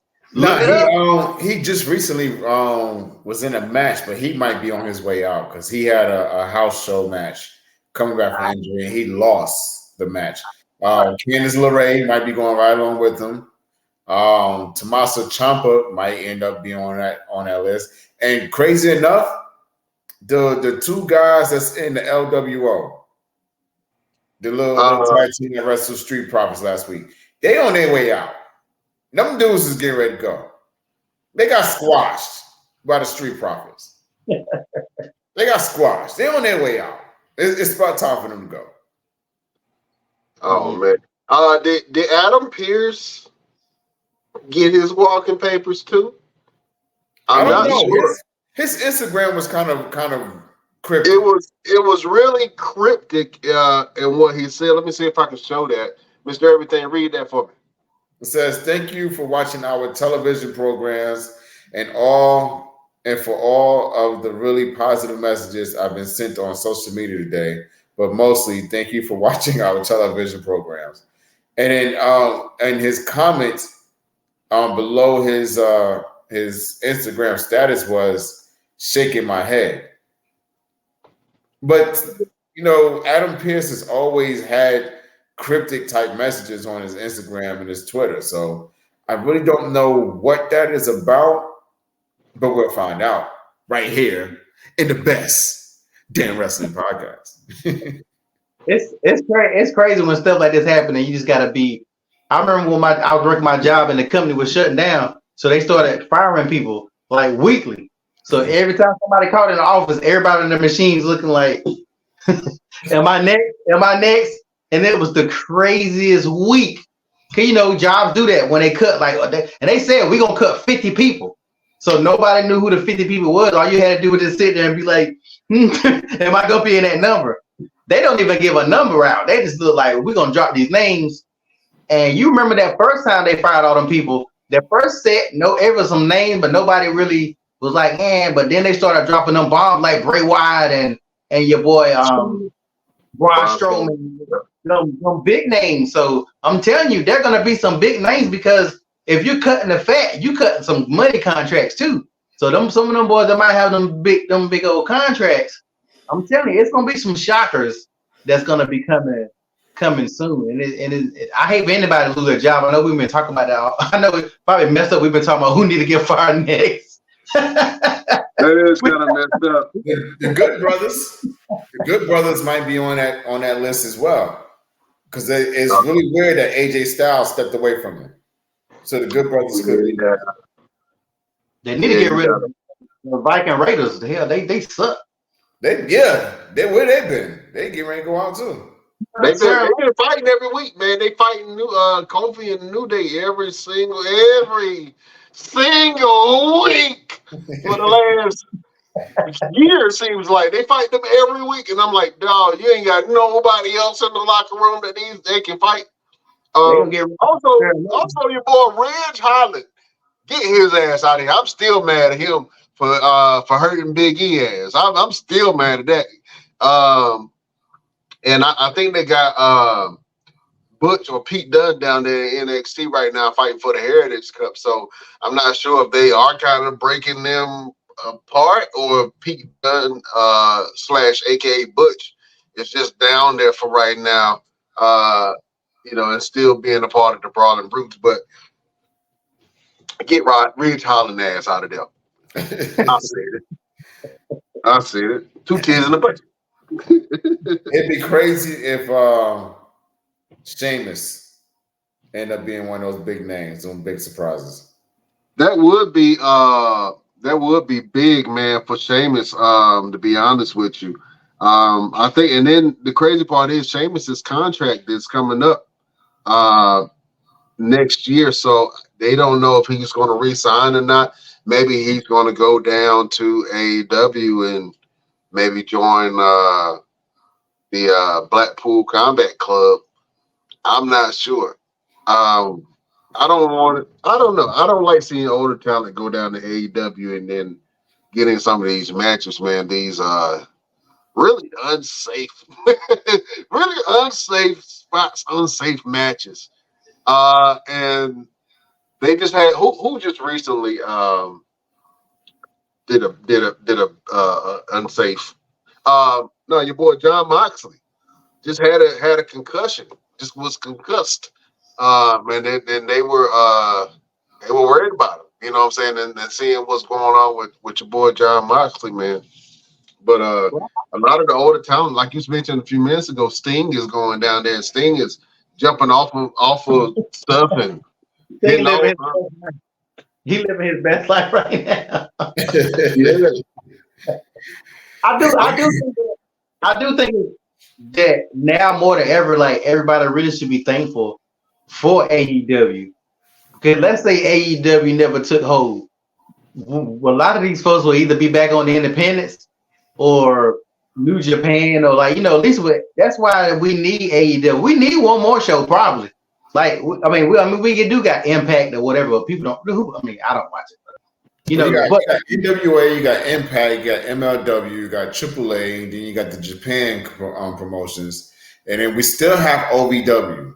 Crazy enough, OVW is still around, and then you got a lot of these movies that are making movies now or series. So you got heels, and then you got wrestlers. So. Yeah. Well, let me ask you a question, Mr. Everything. Other than the WWE and aside from AEW, what's the best independent promotion that's running right now that people can go and actually make a living? Japan. In Japan?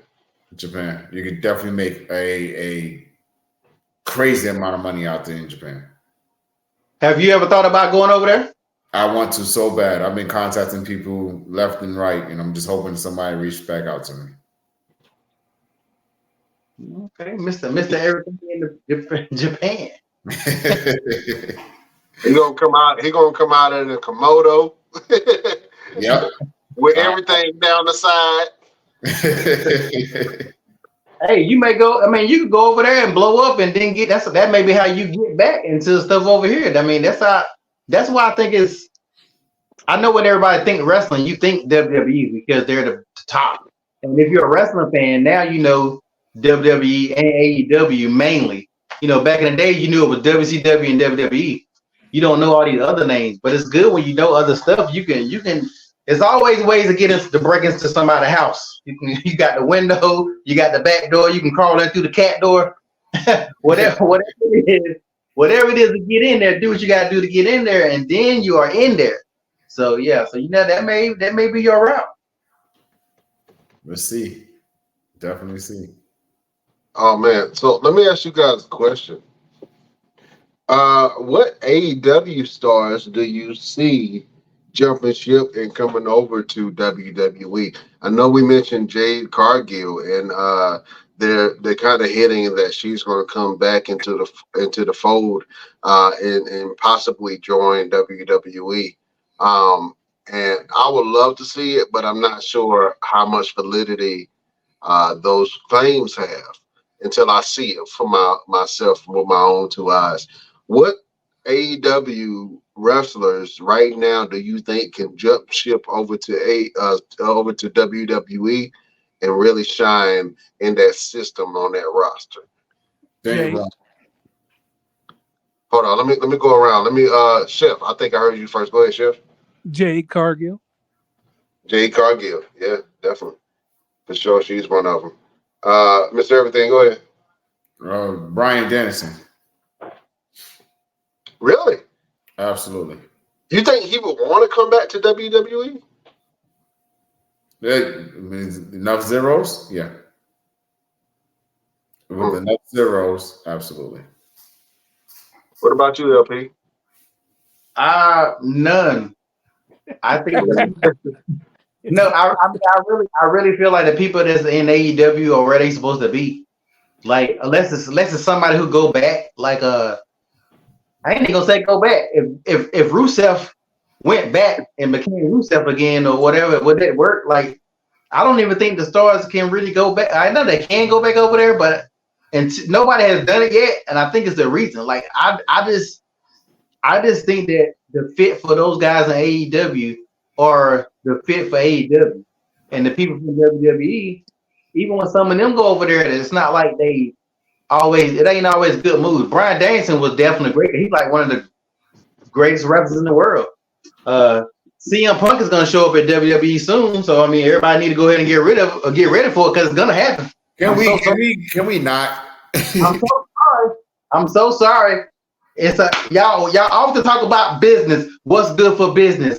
Love them or hate them. CM Punk brings eyes and he brings money to wherever he goes, and they are all about that.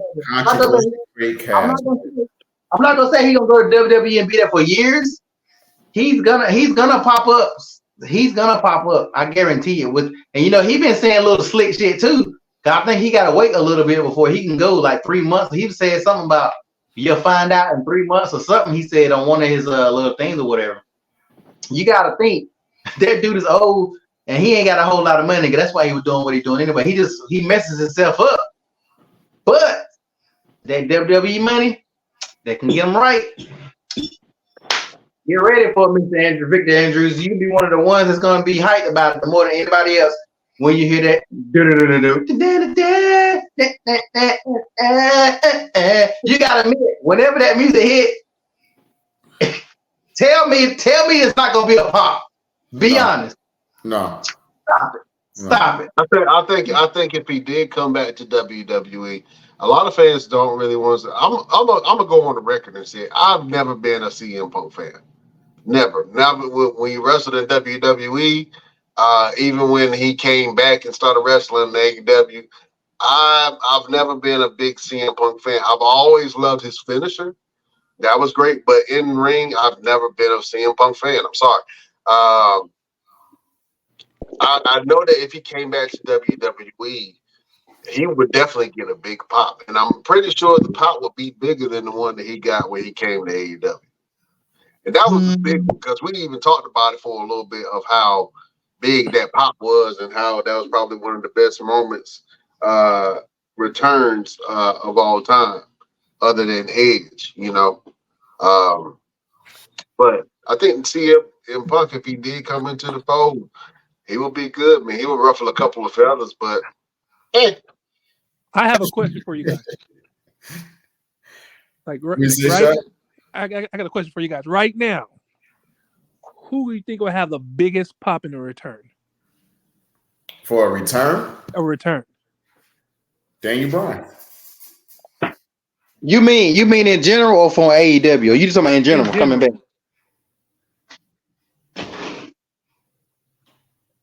I got to go with CM Punk because I'm trying to think. Even the Rock pop was big, but it wasn't all that. Yeah, his pop was big, but it I've heard bigger. You know Yeah, what I'm saying? I don't know if it was the city or what, but the Rock pop won't that popping. And He like had you got a to big pop. Um, I think the main thing with the Rocks pop was the fact that they knew he was there anyway. Yeah, he was in Denver. He was That's already football game. there with the Deion Sanders thing, so it was like, okay, well, he was already in town, so we kind of figured that would happen. yeah, but the people didn't. The average people in them stands didn't know about all. Everybody don't watch news and Dion. Them people did. You saw them people's faces. Them people did not know the Rock was gonna show up. Nah, they did because on the flyers they tell you who's gonna be there. Nah, I think that was a surprise, to be honest with you. Him and Pat McAfee, I don't think they advertised for them. I know that Pat McAfee kind of was like, yeah, we was in the area. We just saying we're going to be on the show. And you can kind of tell by Michael Cole. Michael Cole was always surprised when Pat McAfee just pops up on the show. I didn't even know he was going to be here. Whatever. That's his favorite line. like you not over the whole entire commentary team. You know what I'm saying? Like, all right, you know it, or whatever. All right. I think the biggest pop for return right now would be Big E. Yeah. Big E would get a good pop, but I don't know if Big E is coming back though, bro. No, we know he ain't coming back, but that's him or Randy Orton. Yeah, I'm about to say Randy. Now Randy will bring a big ass pop. Randy Orton will be a big pop. Yeah, because everybody else done been back. Like who else has been gone or who can come back with a pop? Stone Cold's been back. John Cena's been there plenty of times. Like Ric Flair, no, like yeah, it really CM Punk, Brian, yeah, I can't see nobody beating CM Punk pop. Yeah, that would definitely. Randy Orton though, I think when Randy does come back, I think he's going to come back to a huge reception. Yes. I think he will beat CM Punk. I think he's going to come back for a retirement though. I don't think he's coming back to in-ring competition. I think his back too messed up, right? Yeah. His back is destroyed, but I can't see him at any other capacity though. Yeah, he would get a really good Legends pay and just chill at home. I don't think he wants to do that, bro. You don't think he won't want in the business? He a third generation. He grew up in the business. I'm pretty sure, and then he got to sit at home with all them kids. He want to come to work right now. That's why he was up in the performance center. That he got, spotted at the performance center by some fans, and he was like, "Shh, don't tell nobody." But everybody found out as soon as he popped up there. But yeah, Randy Orton would get a huge pop. CM Punk would get a huge pop. And you're right, it ain't too many people that can actually come back that can be able to get a pop. Who would Randy Orton, if Orton came back, he probably maybe have one last match. Who would his one last match be? I can see him come back and beat up Riddle. Beat up who? Beat up Riddle. Riddle. Matt Riddle. I can see him coming back beating up Matt Riddle. I think before he got hurt, they eventually was gonna go with it, and Randy was going. Randy gonna be Randy. Gonna be the Viper. Yeah, but that's what's gonna happen. That's what your boy about to do. Your boy Drew McIntyre about to beat the brakes out of Matt Riddle coming up soon. It's for you can tell. Yeah, I think if Randy Orton came back for one last match, it would only be right that it be Randy Edge or somebody from that era that he Edge just had his last match. Now I was thinking Edge, but Edge just had his last match. I think for maybe John Cena. No. Since John is still around. No. He needs somebody that could really, you know what? He need to put somebody over. Triple H. Or Brock Lesnar. You trying to have somebody with a bad back and a bad heart in the match. I got you. Yeah, that is horrible booking. Yeah, well, somebody just mentioned that they was interested in possibly coming back. Your boy Dave Bautista was talking about, possibly making an appearance, even though he had his last match with Triple H, man. I think Dave Batista versus Randy Orton would be money on any card. But the biggest issue is his back. So, it ain't too much he gonna be able to do. It won't be a bunch of body slams. These two gentlemen cannot really mat wrestle, but Dave Batista is way too big to be doing some type of mat wrestling, grappling, chain wrestling, whatever. And to hit a Batista bomb would not be good for Randy Orton. And if he try to just do it to where he's going to do it safely, it's going to look stupid on Dave Batista. Randy Orton could get away with being able to hit a RKO without it doing too much damage to his back one last time. But taking a Batista bomb, I can know what I'm gonna give y'all boys a gimme, just because y'all want him to be good so bad. I say he could have his last match against Austin Theory, and they really push it. And Austin, and at the end, he showed Austin Theory, he give him the rub, like he give him respect or shake his hand or give him a hug or some kind of that mess like that. They make it a real good match. Now that could be what Austin Theory could need to help. But I think if Randy had one match, he needs to give it like most of put somebody over. I can feel you on that. I can feel you on that one. At the end of the match, he give Austin Theory a hug. Then then he turn around and give him an RKO and walk out. Yeah, I can see that. You know what? And now that you say that, let's really consider that. Let's really explore that. Austin Theory has been in the ring with all the legends, right?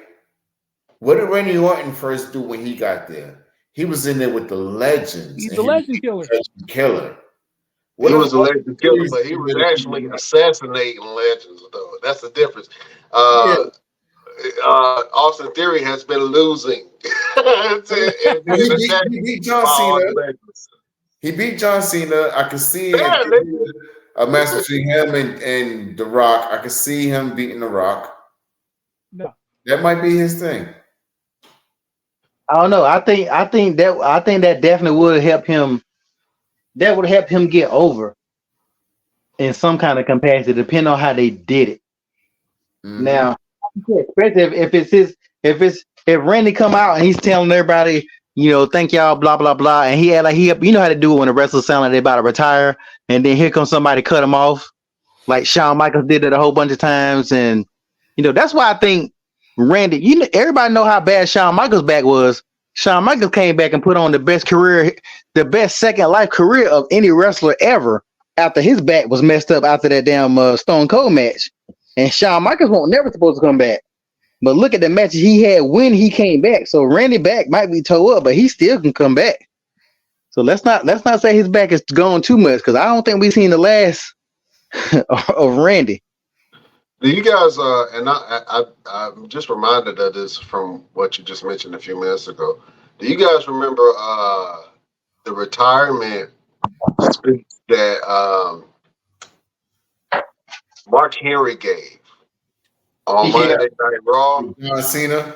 With John Cena. Yeah, he was crying like I'm about to leave, And then he grabbed John Cena and did the World's Strongest Slam on John Cena and said, "I still got more to take, punk." Mm-hmm. Still got more to take.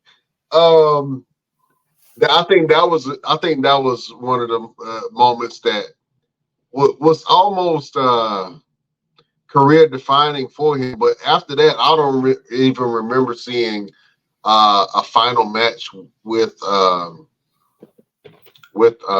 Mark Henry. You know what I'm saying, in that regard. I can't even remember what his last actual match was. I don't think he even had a good send-off match.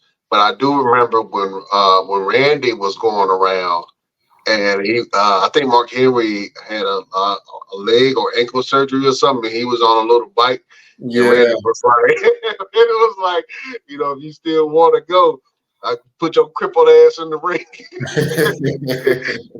Randy was mean to him, boy. But man, some of these legends, I would hate to see, even like I said, for Shelton Benjamin.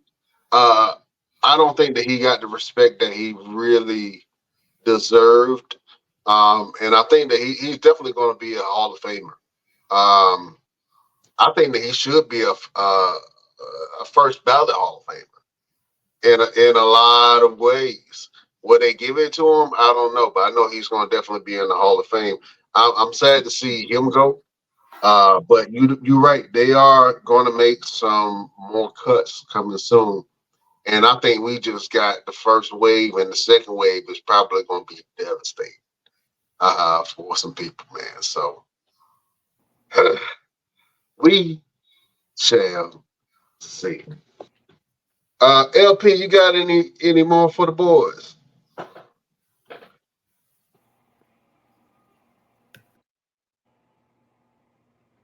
All right. Well, listen, fellas, we done went over the 2-hour mark and talked about this subject. We had to call an emergency audible on this thing to talk about it because usually we broadcast on Wednesdays. But hey, man, this was a special broadcast, special night. I appreciate the fellas of the Best Damn Wrestling Podcast joining LP Running Point, doing his thug thizzle leader thizzle like he does, you know. So fellas, let the beautiful people know what you guys going on and where can they find you. Let me start with you, Mr. Everything. This weekend I'm gonna be in Virginia. I got a lot going on with Fleet DJs, and I'm competing back in the ring. Took last weekend off, and I'm getting right back in the ring this weekend. So I'm excited and ready to get busy. Next week I will be locally in Raleigh. So follow my TikTok, official_Mr. Everything, and I'm gonna try to put some information on what shows I'm gonna be at and where I'm gonna be. I'm gonna drop some videos. Plus, I need some more followers. I need some more followers on my TikTok. And then I got a link tree. Got some things on my link tree. So that boy on his link tree, butt naked with socks on. That's my link tree? I'm just kidding. So check me out. Check me out on TikTok. I got some things coming up. So I got a couple of movies that's getting finished up. So Mr. Everything is out here doing the Mr. Everything thing. Hey, I dig it, man. Chef Showtime. Let the beautiful people know what you guys are going on and where can they find me. Right now, this work. I'm trying to save up, bro, because I'm trying to get. I'm gonna buy me a food truck, so I can quit this job and work for myself. There you go. And everything else. What you can find me on Facebook, Twitter, Twitch, Snapchat. I don't do no lip tree. But yeah, you can find me on there as Dante Carter or Chef Showtime. Oh man, that's what it is. LPZ, let the beautiful people know what you guys going on and where can they find you. As always, find me on Instagram, One Click Photography Shoots. I'm on TikTok, One Click Top. Most of everything is on my Instagram, photo shoots, fashion shows, all that good stuff. You just follow me and check me out on there. And you got your next show coming up, right? Talk about that real quick. I got a lingerie fashion show. It's gonna be going on November the 19th in Durham, North Carolina. It's a 21 and up show, so it's a little grown. It's not my typical PG family function. It's for the grown folks. So come out for that. Be prepared. It's still gonna be a classy show. So definitely come out for an adult experience fashion show. All right. So you guys make sure you go check that out if you're in the Raleigh-Durham area. LP, what's the name of it? Savage? What's the name of it?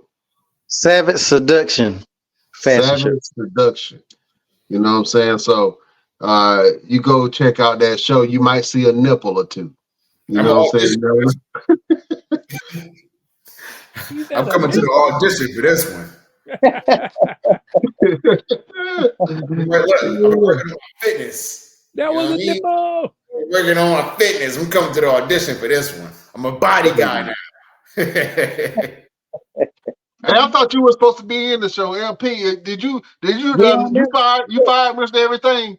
I was wrestling that time. Every time I got my casting, he always saving the planet or doing something crazy. Yeah. Oh man. That's crazy. Well, listen, man, follow your boy LP to see what he got going on and to be a part of his next endeavor photo shoot. My name is Brian Renegade. You can check me out on all platforms at Brian Renegade to see what I got going on. And if you want to support the show, you go over to our Instagram at the Best Damn Wrestling Podcast. You can go over to our Facebook group, the Best Damn Wrestling Nation. We got a Facebook page. You go over there at the BD Wrestling Podcast. If you got a Twitter or X, as they call it, you can go over there to Best Damn Crew. We got a Twitch also at the Best Damn Wrestling Podcast. And if you got a TikTok, you can visit our TikTok on Best Damn Wrestling Podcast. And if you want to support the show, only thing that you have to do is go over to our Patreon, www.patreon.com/the Best Damn Wrestling Podcast. For as low as $5, you can join the boys at the Best Damn Wrestling Podcast. We got all kind of stuff behind the scenes footage. We got shirts, hats, mugs, everything that you need to be able to support the Best Damn Wrestling Podcast. So join our Patreon, www.patreon.com/the Best Damn Wrestling Podcast. I'm not. Maybe we need to give a motivational quote today, based on job security. I guess the best way to do it, man. We gotta do this each and every show, even though I know times is hard. This is the best time to give a motivational word. I'm gonna go ahead and get it cracking. My final word would be keep your head up. You know what I'm saying? Trouble don't last always. You know what I'm saying? The sunshine comes out right after the clouds move away. You know what I mean? So keep your head up if you're going through some hard times, some tough times, man. Don't worry. You know what I'm saying? It ain't going to last for a long time. You keep your head up, stay positive, keep motivated, keep working on yourself, because you never know what doors may open up for you. You know what I'm saying? Even in your darkest hour. Mr. Everything, do you have a final word or a word of motivation to some of these people that just got released today? Absolutely. You want to talk about hard times? I know about hard times. So that trucker that's riding down them roads and can't seem to keep their eyes open because they need to get to that destination, because they need at least one more mile, one more penny, one more dollar to take care of their family. I know about your hard times. To the construction worker who's out there trying to build the next building or put together the next factory, whatever. I know about your hard times. To the lady that's going out there working 12, 24, 36 hours in the nursing department of the hospital, the emergency. I know about your hard times. To that father that's trying to make that one last dime so he can either pay child support or he'll be able to find somewhere to lay his head. I know about hard times. I'm here with you, and the hard times are not going to be here forever. Hard times is what makes strong individuals. So keep pushing. Don't stop. Keep looking forward. Don't look behind you, because the past is there. Don't forget about it, but don't just dwell in it. Oh, man, that was a good word from Mr. Everything. LPZ, do you have a final word or a word of motivation for the beautiful people? Who the hell gonna follow that? Yo, do we not set him up for that every single time? Every single time. He says the same thing every time. This is why nobody can do promos with me, because I just go in. He gave a whole damn sermon. He talking about a minute ago. I guess I keep mine simple. Like every time one door closes, another one opens up, and then most of the time it's always better. You just gotta move that foot forward. That's all you gotta do. Just stay positive. A job is a job. There's always gonna be a job. It's not the end of the world. You move on. You keep rolling, and you make new things happen. Yeah, I dig that, my friend. I dig that. That was a beautiful word from your boy, LPZ. Chef Showtime, you got a final word for the beautiful people? Don't eat spoiled chicken. There you go. That's the best advice that you can get. And that's coming directly from a chef. You know what I'm saying? You're going to get the shits, diarrhea. You might pass out, all that stuff. Don't eat raw, uncooked, disgusting chicken. Yeah, that's a good one. I got one. For every no you get, 3 yeses might come next. I like how that. I feel. For every no you're going to get, 3 more yeses going to come after. That's how I feel about every situation I live in my life. That's a good way to live, Chef. That's a good work. You know what I'm saying? It's something to be said about having integrity about yourself and believing in yourself. You know what I'm saying? It's not always an easy thing to do. Believing that you can do something or seeing something for yourself that you can't see in the moment, man. So that's a good word, Chef. I like that. I dig that. Oh man. Well, listen, fellas, I can't hold you no more. I know y'all sleepy. It's past y'all bedtime. Oh. Yeah. So just in case something else happens, I'm gonna keep y'all on the emergency hotline. Just in case somebody else get released, because if somebody big get released, we got to talk about it. We got to talk about it. Oh man. Well, listen, fellas, it's been a pleasure. Beautiful people. You know what, Mr. Everything, I'm gonna let you sign us off today, sir. Absolutely. Beautiful people. You could have been anywhere in the world, but you was right here with us, and we appreciate that. We'll see you next time, next week, next Wednesday, 6 o'clock, on the best Damn Wrestling podcast. We bid you adieu.